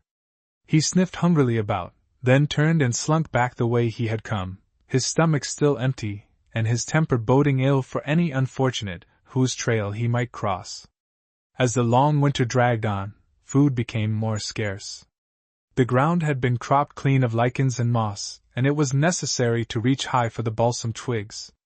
The doe and fawns would have fared ill had not the buck helped them by bending down the higher branches which only he could reach. As it was, their sides grew lean and their skin hung loosely upon them. In March the big buck shed his antlers, leaving them lying upon the snow where the fawns sniffed curiously at them. At length the cold was broken, and when the drifts began to shrink together and fill the streams to overflowing, the herd left the yard, glad to be free once more. The buck, shorn of his lordly headdress, craved solitude and wandered away by himself. Soon afterward the doe, too, disappeared, leaving the fawns to shift for themselves. Though lonely at first, they soon recovered their spirits and rejoiced in the freedom of the woods after the narrow confines of the yard, and in the abundance of food which appeared everywhere. Some weeks later the doe reappeared, accompanied by a wobbly, long-legged fawn, its dappled coat giving the effect of sunlight sifting through a leafy screen of branches. At times the herd could be found together, but more often Brown Brother and the orphan wandered off, each by himself. That summer Brown Brother grew his first antlers. Mere prongs they were, but the deer felt very proud of them as he carefully rubbed off the velvet. He often visited alone the gardens of the farmers at the edge of the wilderness. Sometimes in the dark hours before the dawn he went close to the cabin of the hermit, drawn, it seemed, simply by curiosity. Occasionally at his harvesting in the forest the hermit would look up to find himself regarded by a pair of great brown eyes. At such times he would assume his old position, standing perfectly still with outstretched hand, his eyes narrowed to mere slits lest they make the wild thing uneasy. The animal, also, would stand immovable for a moment, then training would conquer curiosity and, with a snort of fear, he would bound gracefully away, his white flag gleaming occasionally between the trees until the animal was lost to sight. One day the hermit left a lump of sugar upon the log beside which he had been standing and, secreting himself at a safe distance, waited. As he had hoped, the deer returned, eagerly licked up the sweet morsel and nosed about for more. After that the hermit made it a practice, upon sighting the deer, to leave a bit of salt or sugar in a conspicuous place. The animal would invariably return to it. And so the hermit was content to have their friendship rest, never attempting to force himself upon the wary but courageous animal. The summer that Brown Brother attained his first full set of antlers a forest fire devastated a great section of the wilderness to the northward. The animals fled in terror before it, lynx and deer, fox and rabbit, side by side, all personal feuds forgotten in the great common danger. Many perished, overtaken by the flames which, fanned by a brisk wind from the north, traveled with lightning-like rapidity. It had been weeks since rain had fallen upon the forest, and the underbrush was like tinder. Great trees became in an instant towers of flame as the fire roared onward like a living thing. The animals, their fur singed by sparks and their eyes red and smarting with smoke, sought the water-holes, the strong shouldering the weak aside to get the best places, great fierce animals, once the terror of the forest, whimpering like frightened cubs. 4 days the air about the cabin of the hermit had been hazy and had carried the faint scent of smoke, which grew ever thicker. By day the sun shone red through the haze, and at night the dark sky above the forest to the north alternately glowed and dulled as with the pulsations of the aurora. The farmers had dug wide fire guards about their clearings and kept cloths saturated with water ready for instant use. The hermit no longer took trips far into the forest, but remained near the cabin, Pal always trotting uneasily at his heels. Like his neighbors, the hermit watched and hoped for a change in the wind, which would be the only means of saving their homes. Early one morning, as he was preparing his breakfast, a slight noise at the door caused him to look up. There, framed in the doorway, stood a noble buck, its great antlers proclaiming it a king of its kind. For a moment the two gazed at each other, then the hermit held out his hand. At the movement the deer backed away, blowing out his breath gustily. The hermit laid a lump of sugar upon the door sill and stepped back. Brown brother, for it was he, looked at the sugar a moment, then advanced warily but with a certain dignity, and daintily accepted the offering. The hermit did not force his advantage, but did everything in his power to gain the confidence of the noble beast which had been driven by the fire to his protection. "The forest fire brought me one blessing, anyway, didn't it, brown brother?" the hermit said softly, as he watched the buck eagerly drinking from a pail of water which he had thought to provide. Pal, strange to say, paid scant attention to the deer. Something in the heavy atmosphere seemed to weigh upon his spirits, for he crowded close upon the heels of his master. When the man seated himself, the dog crept between his knees. Then suddenly the wind veered, blowing strongly from the west and bringing with it the rain. The fire was checked while yet many miles from the border of the wilderness, and was soon extinguished, leaving blackened ground and bare, charred trees to show where it had passed. With the rain and the fresh air, once more free of smoke, new strength seemed to flow into the veins of humans and animals alike. Pal took a new interest in life and once more roamed about by himself. Brown brother returned to the forest, stepping with the dignity which befitted the position he was soon to hold as leader of a herd. In the wake of the thaw, on a day in early March, when the wilderness lay wrapped in its snowy mantle and the winter sleepers had not yet ventured abroad, a big skunk, curled snug and warm in his den, sighed and opened his eyes. The sunlight streaming in at the mouth of the little cave attracted him, and he stepped forth. A warm south wind had risen during the night, and the faint sound of running water was borne to the keen ears of the animal, a sound which reminded him pleasantly of spring. Wide awake now, he began to feel the pangs of hunger, and accordingly he sallied forth to see what tempting morsel might be brought his way. Instinctively he turned south towards the nearest farm, stopping occasionally, his head cocked on one side, to listen for mice which had their runways beneath the snow. He paused a moment on a high ridge to look about him and decide upon his course. Across a snowy pasture, broken by clumps of juniper and bay and steep upthrusts of rock, he saw the rude but substantial buildings of a backwoods farm. The smoke rising lazily from the chimney into the clear air was the only sign of life about the place. The prospect looked inviting, and the skunk quickly made his way down the ridge and across the pasture to the nearest building. A delectable odor assailed his nostrils, and he paused to sniff appreciatively. It was the warm, tempting odor of poultry. The skunk walked around the building, the delicious odor meeting him at every turn. As he reached the front, there arose a furious barking, and a dog appeared around the farther corner. At sight of the skunk, the dog stopped so precipitately as to skid for almost a foot in the soft snow. The skunk stopped, and regarded him in a haughty manner. Then with his 4 feet he stamped upon the ground, a warning which the dog, versed in the ways of skunks, was quick to recognize. A moment longer they looked into each other's eyes. Then the dog turned and strolled back in the direction of the house, his whole bearing indicating a lack of interest in his immediate surroundings. The skunk, too, turned his back indifferently. At one side he found a place where the soil had been partly washed away from beneath the building. He soon succeeded in enlarging the hole enough to permit his entrance. A few minutes later he might have been seen making for the ridge, a plump duck accompanying him. When about halfway across the pasture, the skunk stopped and deposited his limp burden upon the snow. Then he turned and looked back toward the building which he had just left, and which was so easy of access. Possibly he reflected that if 1 duck were good, 2 ducks would be better. At any rate he hid his prize under a convenient ledge of rock and retraced his steps. He had scarcely turned his back when a sleek, red-brown animal appeared on the ridge a short distance away and with bright eyes watched the skunk until he disappeared around the corner of the building. The fox was acquainted with that building and its contents, and at once became interested. Deciding on a closer investigation, he crossed the pasture jauntily, until abreast of the ledge under which the skunk had concealed his trophy. Here he came to an abrupt halt, his nose twitching. There could be no doubt about it. The odor was that of freshly killed fowl. Now the skunk, unaware of the presence of this other poultry lover, had taken no pains to conceal his booty, and it was soon located by the keen nose of the fox. He drew it forth, threw it over his shoulder, and departed for the ridge, where he paused to gloat over his find. This pause, however, proved his undoing. Upon reaching the poultry house, the skunk had encountered an unexpected difficulty. A man was boarding up the hole by which the thief had so recently entered and departed.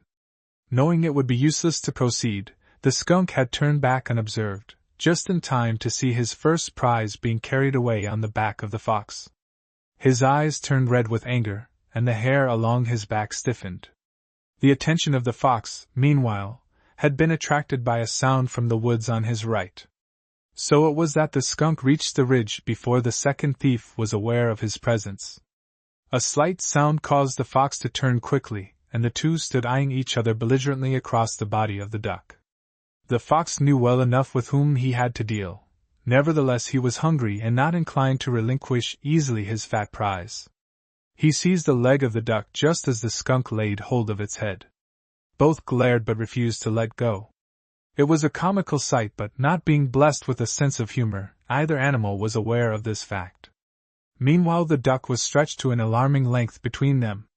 The skunk now believed the time had come to insist firmly upon his rights, which were being seriously threatened by this sleek brown upstart. He possessed a weapon against which the fox would be helpless, and in this extremity he prepared to use it. Still, the skunk was a gentleman, and scorned to attack without warning. He stamped sharply with his 4 feet. This had been sufficient warning for the farmer's dog, but, though the fox looked uneasy, he clung to the duck. Surprised, the skunk raised his plumy tail like a flag of battle. The fox backed an inch, keeping his eyes on the enemy, but still inclined to ignore the hint. Amazed at this defiance, the skunk glared at him a moment. There was no need of further demonstration, however. The courage of the fox seemed suddenly to fail, for he relinquished his hold upon the duck and fled, not pausing until he had put the ridge between himself and the dangerous black and white poultry thief. The victor then calmly picked up his prize and retired to his den among the rocks, where he feasted royally. The next sunshiny day found the skunk abroad. Though the snow crust had frozen once more, and the air was biting cold, there was a feeling in the atmosphere which stirred the blood of the skunk. He stepped blithely forth, gobbling up a plump wood mouse that had rashly ventured forth from its safe retreat under the snow. High up in a sapling a fat porcupine swayed contentedly with the motion of the branches as he uttered a peculiar sound between a grunt and a squeal. It was his spring song, and though to sensitive ears it might have been entirely lacking in melody, to the ears of the forest world it was sweetest music, for it presaged the breaking up of winter. The skunk paused a moment to gaze up at the contented little beast, then went on his way strangely light of heart. Meanwhile, a gaunt gray form was drifting southward through the forest, its passing as silent as a shadow. The lone wolf, having been injured and separated from the pack, had found it increasingly difficult to secure food. Now, emboldened by hunger, he had thrown caution to the winds and was about to invade the haunts of man, and that in broad daylight. Suddenly the wolf paused, his uplifted muzzle searching the breeze. Then, his eyes glowing with a fierce fire, he glided forward, a sinister shadow. Between the trees a short distance away he had glimpsed a small black and white animal trotting down the trail. It was Pal, returning from an excursion of his own into the woods. For a short distance the wolf slipped along parallel to the dog, but to leeward so that no scent betrayed his presence. Several times he could have sprung upon his unsuspecting prey, but caution restrained him. He had seen Pal before, but always protected by a man with a heavy club or gun. Now, though the man was not visible, the wolf was suspicious, and not inclined to rush into danger. It was not long, however, before he decided that the hermit was not about. Gradually he closed in, and Pal, for the first time scenting this deadly enemy, gave a frightened bark, then bravely turned at bay with his back against a tree. He was no match for the wolf, and all would have been over in a moment had not the big skunk unwittingly stepped between them. Ordinarily the skunk did not court trouble, on the other hand, he did not run away from it. Thus, when he beheld the wolf apparently bearing down upon him, he was startled, but not to the point of losing his head. Immediately he assumed the defensive. He noticed Pal backed up to the tree, but of dogs he had no fear. It was the wolf upon whom his battery was turned. Pal, at sight of the newcomer, backed discreetly away and then fled for his life. The wolf, however, was not so fortunate, for, before he saw his mistake, he had leaped. In his effort to save himself he turned a complete backward somersault, and wallowed upon the snow, his eyes smarting and blinded, and his lungs gasping for breath. A moment later he was racing away in a vain endeavor to escape from himself, while the skunk returned to his den quite unshaken by the encounter. A few nights after the skunk's little affair with the timber wolf he returned to the clearing from which he had purloined the fat duck. Much to his disappointment he found the building protected against four-footed marauders and, though the same enticing odor drifted to his nostrils, he was unable to gratify his appetite. In the course of his wanderings he discovered a small structure with lattice front, in which was a good-sized opening. The skunk walked up indifferently and looked within. Then his eyes brightened and he stepped quickly inside to procure the chicken's head lying in a corner. As he did so, he heard a click behind him and jumped back, only to find his retreat cut off by a board which had fallen into place across the opening. The big skunk was a prisoner. Vainly he sought a loophole. There was none. Having assured himself of this fact, he turned to the chicken head which had been his undoing, and calmly devoured it. Then he settled himself at the front of the box to wait, manifesting little of the anxiety usually shown by a trapped wild animal. Early the next morning the farmer's boy, on his way to feed the poultry, discovered the captive. "My, he's a beauty!" the boy said aloud, gazing in admiration at the skunk's thick, glossy fur. "That pelt ought to bring a good price, but I believe I'll see if I can tame him." Thus the life of the big skunk was saved, at least for the time being. Although the boy made many friendly advances, the animal told him in plain language, "Hands off!"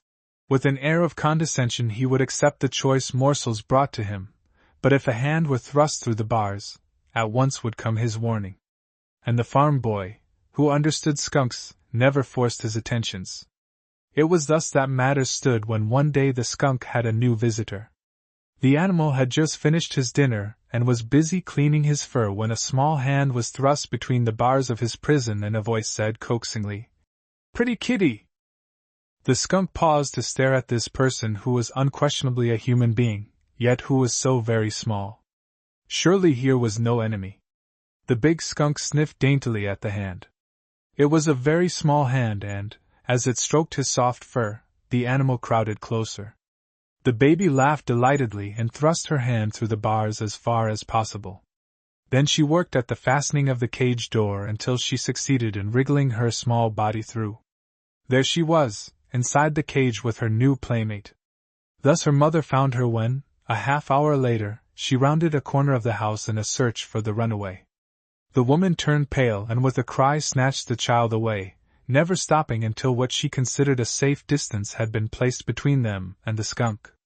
She sniffed suspiciously and was astonished to find that not the slightest odor adhered to the child's garments, for the skunk, as is the way of his kind, was scrupulously clean about his person.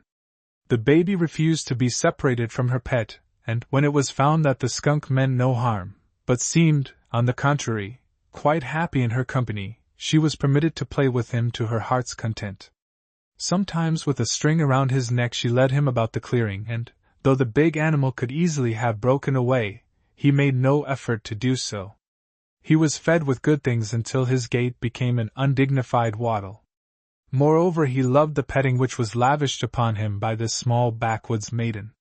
One day after a week of intense cold, during which the baby was confined to the house and the skunk to the warmest corner of his box, the two companions were again abroad, the skunk as usual being led happily along.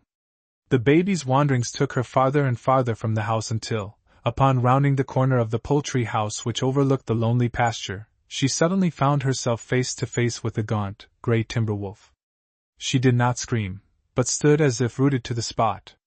Both were surprised, but the wolf was the first to recover. He was starving and here was food close at hand, to be had for the taking. His eyes flamed as he crouched for the spring. Still the child stood, unable to move, her eyes fixed as if fascinated on the savage ones so near. It was a tense moment, but the tragedy was averted by the big skunk. With banner unfurled he stepped between the wolf and his prey. One moment the wolf glared at the small black and white animal, whom he remembered only too well. The blood lust quickly faded from his eyes, replaced by a great fear. The next moment, with tail between his legs, he was in full retreat, running as he had never run before, while the child rushed screaming to the house. The big skunk stood where they had left him, looking across the snowy pasture. The sight of the ridge with its group of birch trees and the gray rocks of the pasture recalled the memory of his old free life, and of the den where he had slept so snugly. His weeks of pampered life seemed to fall from him, as if they had not been. Without a backward glance he crossed the pasture and vanished over the ridge, the white string trailing behind, the only link remaining between him and the life of the settlements. The twins. The twins were born one blustery winter day in a den hollowed out beneath the roots of a giant beech. They were woolly black bear cubs, who at birth were blind and no larger than kittens. With nothing to do but to eat and sleep, they grew rapidly. Outside in the forest the gales howled and the snow drifted deep, but the cave was well protected and the great bulk of Mother Bruin kept it warm and of an even temperature. Before the snow had disappeared the old bear left the cave each day, driven forth by hunger after her long winter fast, but the cubs remained at home until the north wind with its blizzards was forced to retreat before the balmy wind of the south. Then they tumbled out into the sunshine, blinking and rubbing their eyes with their little black paws at the abrupt change from dusk to bright daylight. It was a wonderful world in which they found themselves. Patches of snow still lingered in the hollows, but the earth was rapidly discarding its brown winter mantle, replacing it with one of living green. The gracefully drooping branches of a group of birch trees standing beside the stream were delicately filmed with green. The air was sweet with the breath of arbutus, and from a tree close beside the swollen brook drifted the 6 plaintive notes of a white-throated sparrow. Scraping away the dry leaves under a beech tree, Mother Bruin disclosed a few of the little 3-cornered nuts, moldy from their long contact with the earth but nevertheless acceptable food for a bear. A little farther on she dug for roots in the soft mud at the edge of a swamp, now vocal with the spring call of the hylas. The cubs followed her, full of curiosity concerning everything they beheld in this new and fascinating world. Several weeks later, while the hermit was roaming the woods with his familiar brown bag upon his back, he was granted the rare privilege of watching the bear family when the 3 were unaware of his presence. Mother Bruin, as usual, was leading the way, the cubs, as like as 2 peas, following single file in her footsteps and imitating her every move so faithfully that the hermit chuckled to himself. When the big bear halted and looked about her, the small bears also halted and looked eagerly about. When she sniffed at a fallen log, they, too, sniffed, and once when she sneezed, the cubs looked curiously at her, and then tried faithfully to imitate the sound. The ants were busy making their community dwellings, and when Mother Bruin paused to lick up a mouthful, 2 little red tongues joined hers, the cubs smacking their lips over the treat.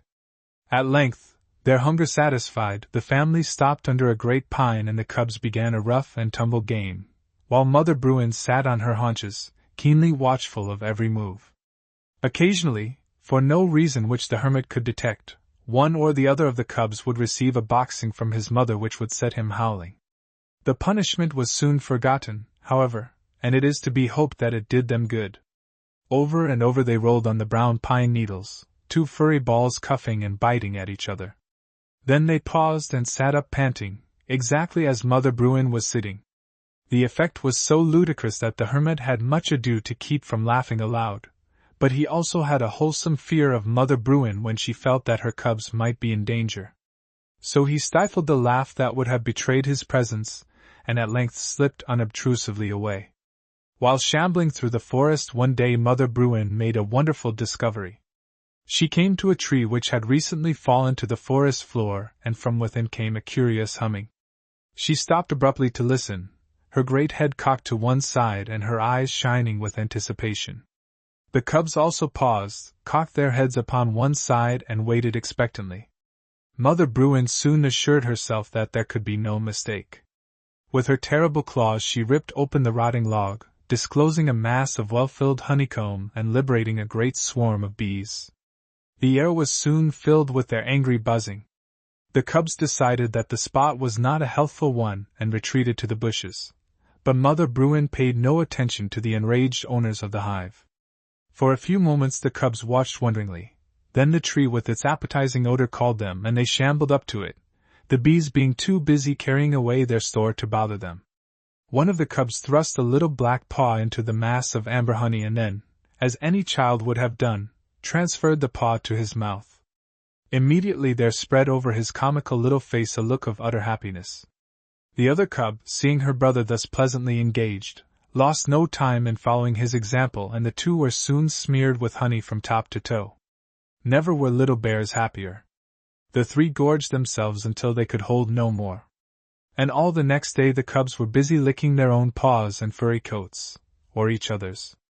It mattered not which, for both bears were literally as sweet as honey. As the season advanced and the cubs grew more self-reliant, Mother Bruin occasionally left them for a whole day or night, while she traveled farther than their short legs would permit them to follow. Upon one of these occasions when they were left to shift for themselves, the hermit came suddenly upon them, grubbing for roots at the border of the swamp. Man and cubs were alike surprised and stood eyeing each other. The cubs caught a strange, disturbing odor, but curiosity was stronger than fear and they held their ground. Seeing that they had no intention of running away, the hermit, careful to make no sudden movement, drew from his pocket a lump of sugar which he always carried in the hope of meeting Brown Brother, the deer. He seated himself upon a log and placed the sugar upon the ground in front of him. The cubs also sat down and looked at the man and the sugar. Clearly this strange creature meant no harm and the white object looked good. For a while longer the cubs regarded him keenly while the man refrained from looking directly at them lest his eyes make them uneasy. At length one of the cubs, the one who had first investigated the bee tree, advanced cautiously, keeping his eyes on the man, and sniffed at the sugar. The next moment he had gobbled it up, and was licking his lips in appreciation. It was almost, if not quite, as good as honey. Seeing his delight, the other cub forgot her fear and demanded her sugar lump. They then permitted the hermit to pet them to his heart's content, while they nosed about his pockets for more sweets. He had made two close friends, as he discovered a bit later, somewhat to his embarrassment. For when he rose to continue his way, the cubs trotted after him as a matter of course. Try as he would, he could not rid himself of them. The cubs had found him a source of good, and they stuck to him like burrs. Vainly he shouted at them, waving his arms like windmills. The cubs only sat back upon their haunches and looked at him in wonder, until he could not help laughing. Then he tried throwing sticks at them, but this method, also, had no effect. Their hides were thick and sticks meant nothing to them. Finally he stopped and looked down at the two small bears with an expression blended of amusement and annoyance. He knew that, should the mother bear return and find the cubs following her natural enemy, she would not wait for explanations. There would be but one explanation in her mind and her vengeance would be swift. The hermit had seen her, and from afar noted with respect her great bulk. Moreover, he was unarmed. To say the least, the situation was an unpleasant one, and he wished heartily that he had not been so quick to make friends. Every crackling twig in the forest brought a quickening of his pulses, but, fortunately for him, Mother Bruin was miles away, enjoying a meal of berries. Meanwhile the hermit's situation was growing more uncomfortable. One of the cubs seemed to have made up his mind that the man had more sugar, which he was deliberately keeping from them. Accordingly he attempted to scale the hermit as he would a tree, a proceeding to which the man objected most emphatically. The cub was big and heavy and his claws were sharp. With a yell the man dislodged him and sprang aside. As it happened, this movement was his salvation, for it recalled to his mind the bag upon his back. The bag contained 2 apples and several cookies which he had carried with him, expecting to be gone from his cabin the greater part of the day. Now, as he remembered them, he gave a sigh of relief. The cubs watched him with interested eyes as he drew the good things from the bag and deposited them upon the ground under a big tree. As he had hoped, the bears at once fell upon them and became so engrossed that he was able to slip out of sight behind the tree. He immediately took to his heels, never stopping until he had put a safe distance between himself and the 2 friendly bear cubs. The paths of the man and the cubs, however, were destined often to cross. Not long after this experience they met again.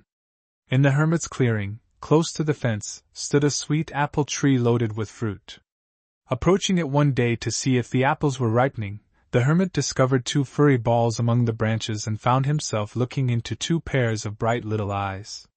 Quickly ascertaining that Mother Bruin was not present, he paused beneath the tree and called, in as stern a voice as he could assume, "Come down out of my apple tree, you little thieves!" The more timid bear climbed to a higher branch, but the male cub sat comfortably, his feet dangling, one paw holding to the branch and the other to the trunk, and looked down at the man. His expression so resembled that of a small boy caught stealing apples, that the hermit laughed aloud and Pal trotted up to see what was going on. At sight of the bears the dog seemed to go wild. He circled the tree, barking furiously, while the cubs watched him in wonder.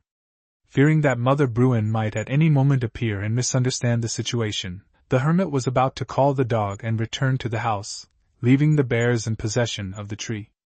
Before he could pucker his lips for a whistle, however, the situation was taken from his hands. One of the cubs, upon shifting his position, loosened a small apple which fell directly into the upturned face of the dog. With a yelp of pain and astonishment, Pal scuttled for the cabin, his tail between his legs and his interest in bear cubs suddenly evaporating. The hermit looked up in mock reproach at the cub. "Aren't you ashamed to treat my dog that way after I fed you sugar and gave you my lunch?" he asked. "And now I suppose I shall have to give you more sugar to get you to come down. I don't care to have Mother Bruin with her 300-odd pounds roosting in my apple tree." He went to the house, returning with a number of lumps of sugar and several apples. The cubs at once scrambled from the tree, keeping their eyes greedily upon the good things with which they allowed themselves to be told some distance into the woods.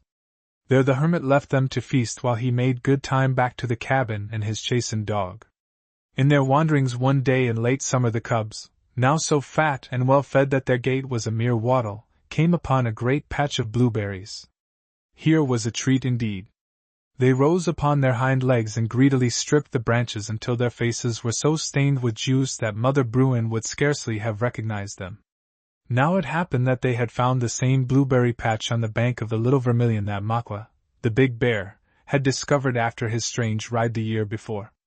And as so often happens, history repeated itself.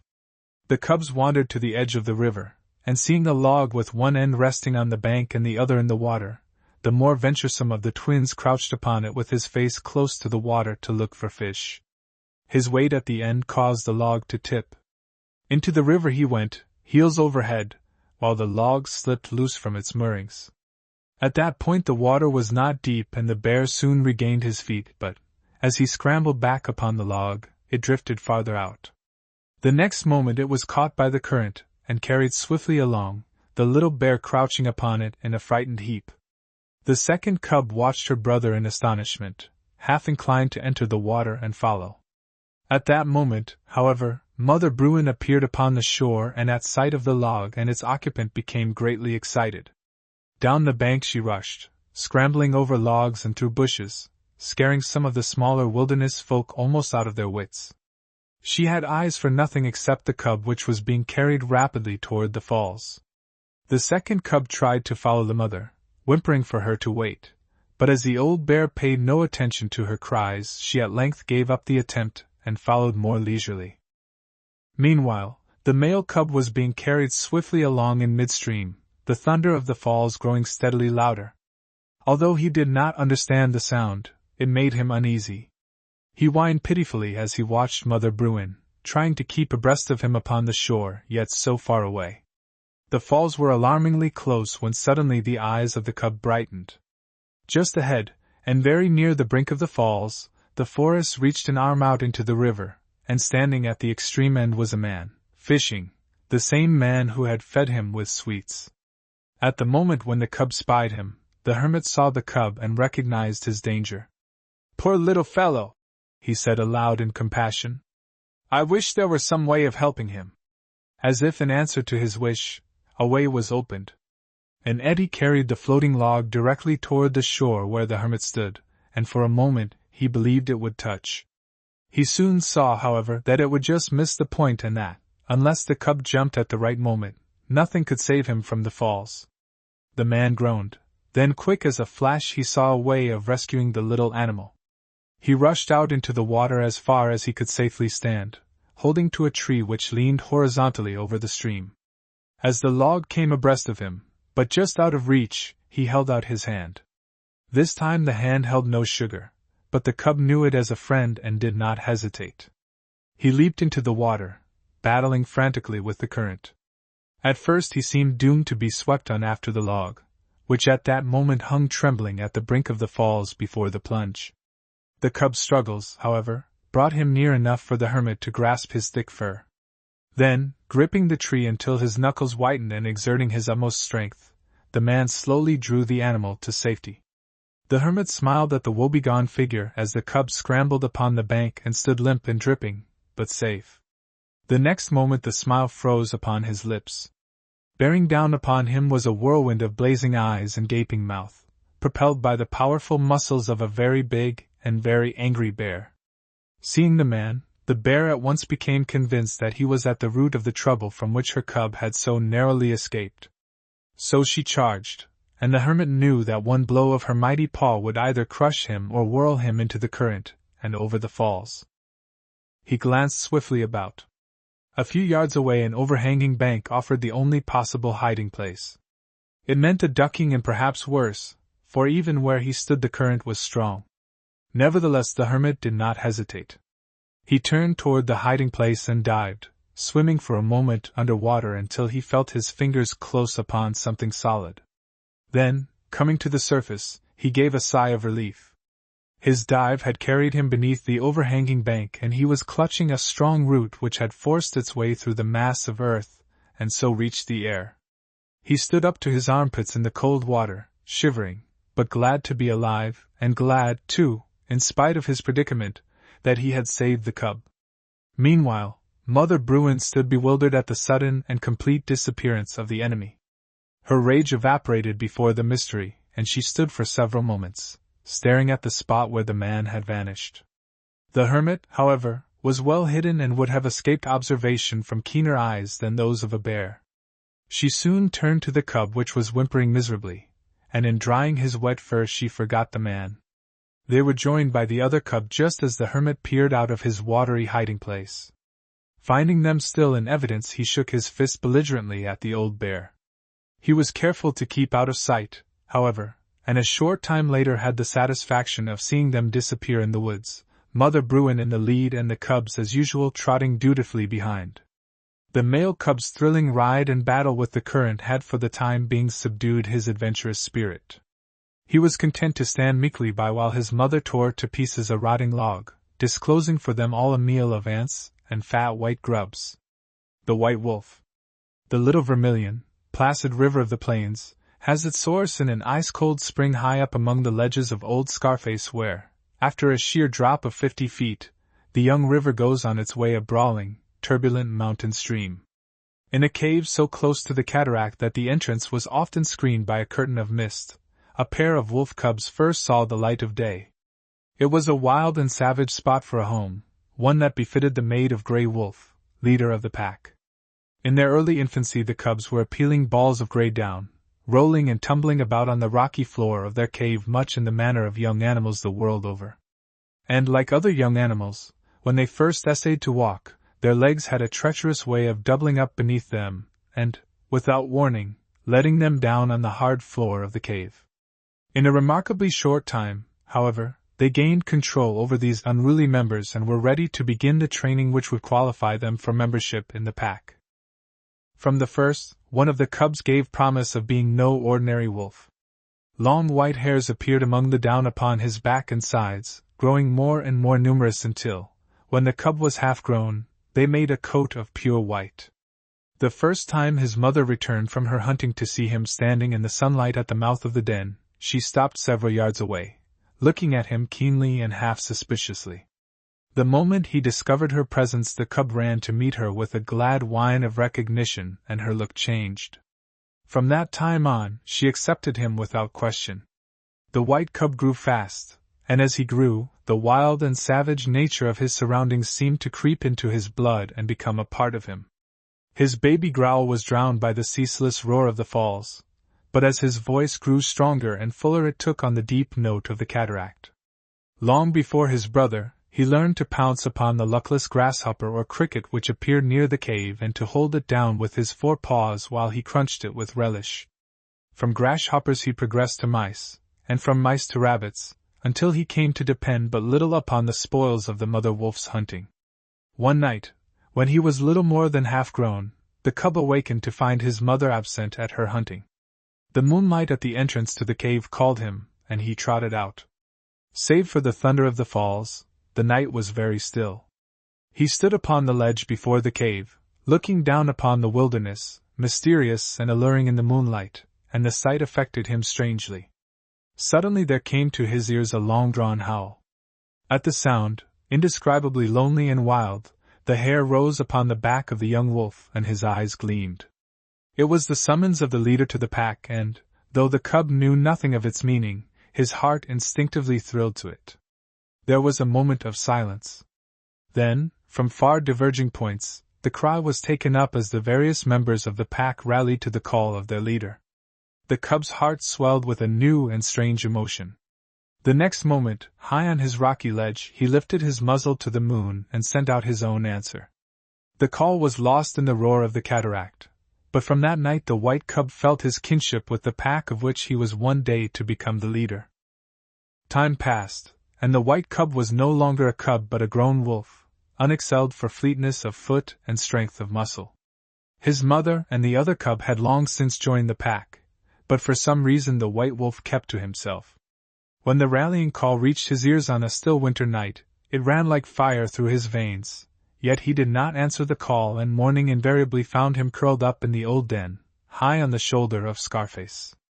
Occasionally he was sighted by a lone hunter who returned to the settlements with tales of the great white wolf of the mountain, tales which grew from lip to lip until the animal had attained gigantic proportions. And still the white wolf traveled alone. Then one night, when the wilderness lay in the merciless grip of winter, and famine stalked the trails, the white wolf joined the pack. It came about in this wise. Grey Wolf, leader of the pack, had taken up the trail of a lynx. In an encounter between the two, the latter would scarcely have been a match for the big wolf. But it chanced that soon after Grey Wolf sprang to the attack, the mate of the lynx appeared and joined the fray. Thus the wolf became the victim of a double set of raking claws and sharp teeth. He fought savagely, but the claws of the male lynx gashed him horribly from beneath, while its mate bit and tore from above.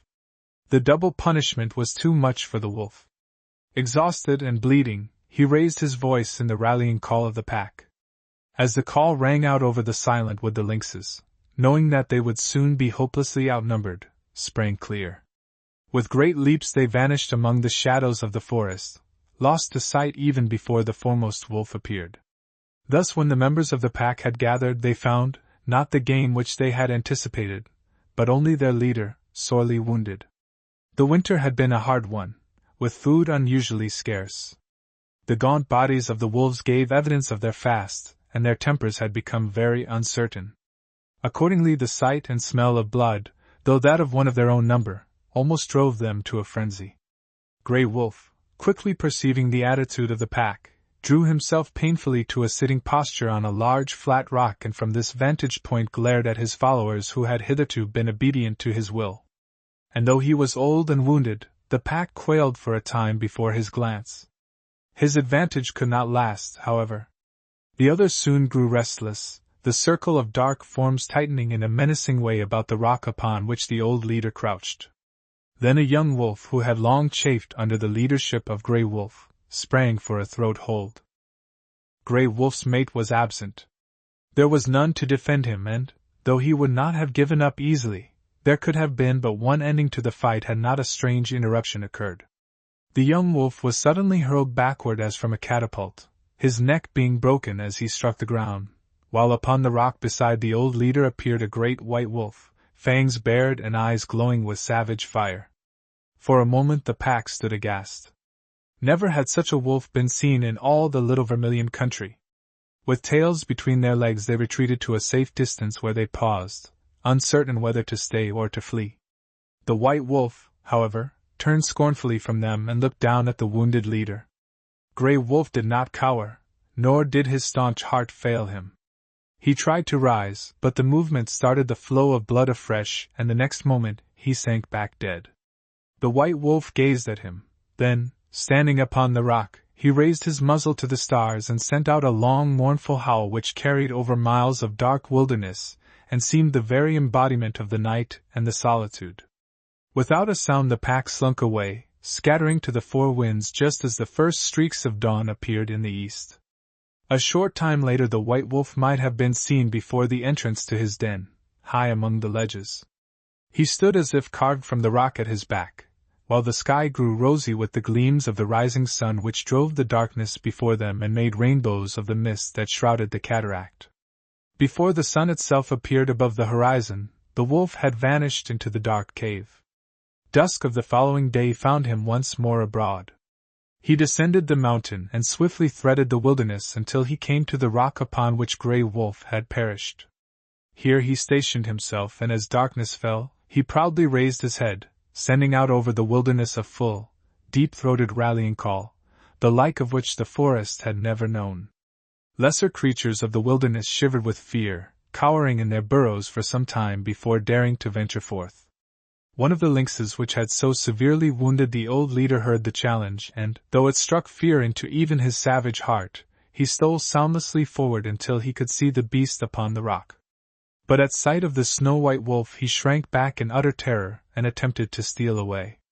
Unfortunately for him the eyes of the white wolf had pierced his hiding place, and in a moment he was hurled from his feet by the force of the attack.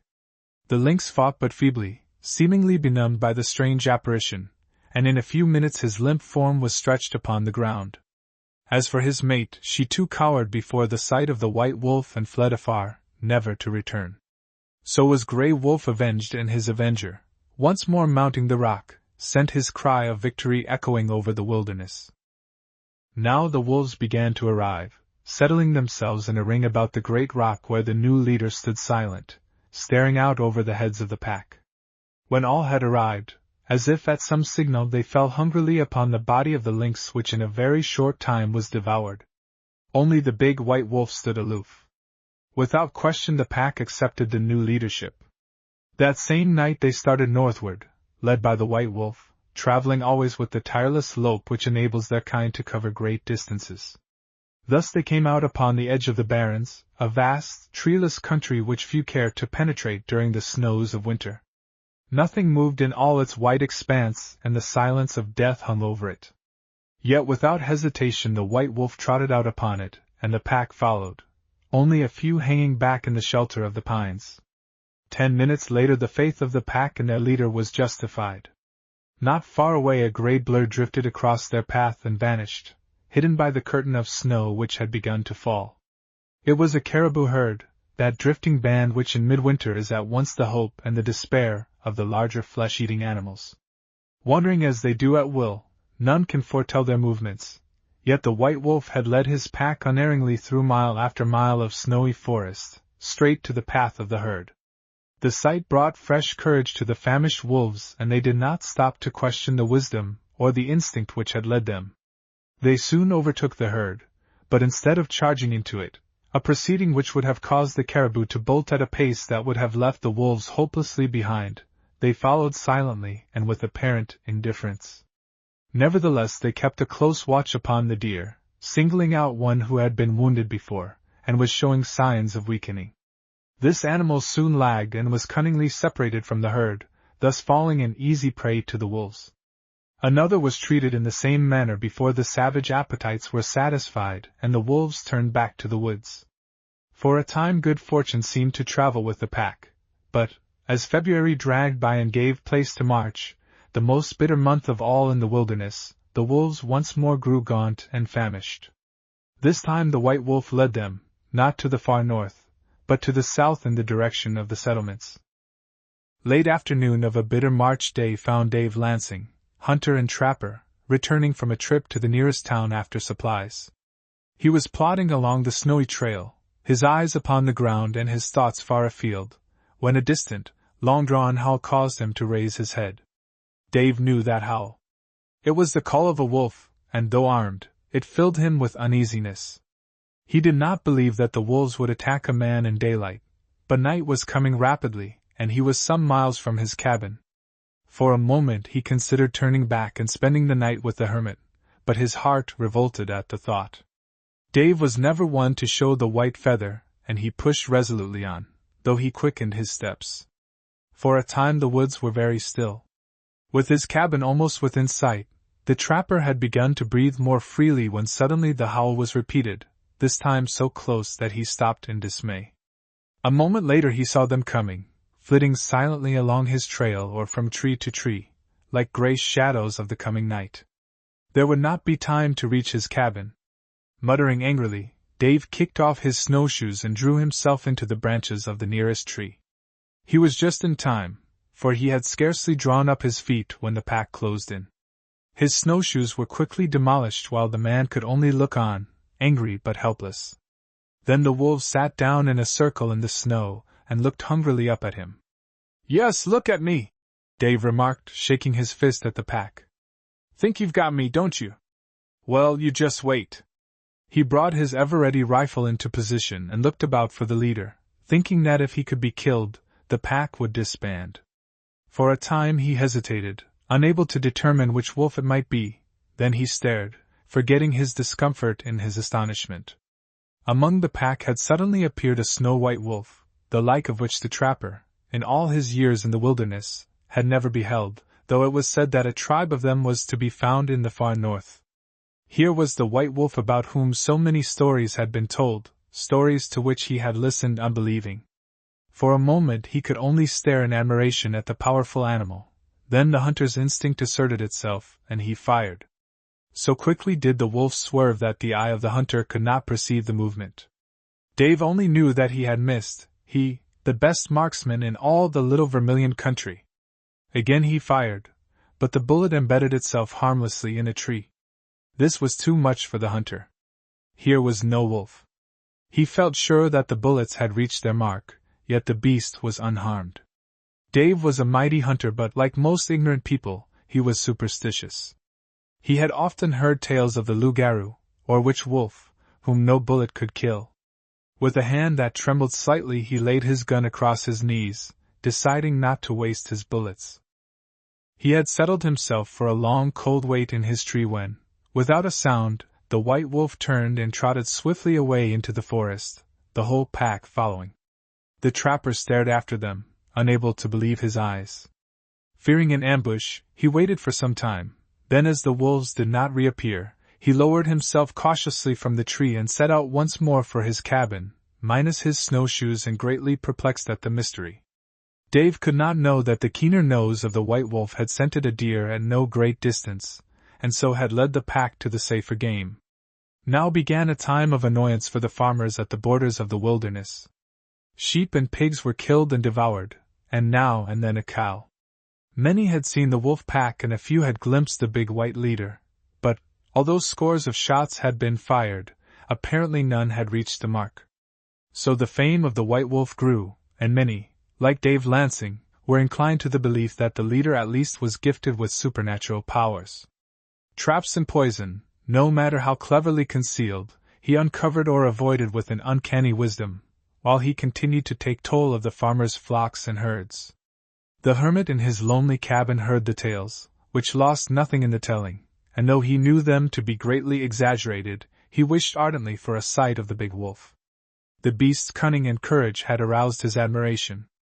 Pal was kept strictly within bounds, and when his master went into the woods he carried a weapon which, however, would never be used save in self-defense. One day the hermit's wish was granted and he came face to face with the white wolf not far from the clearing.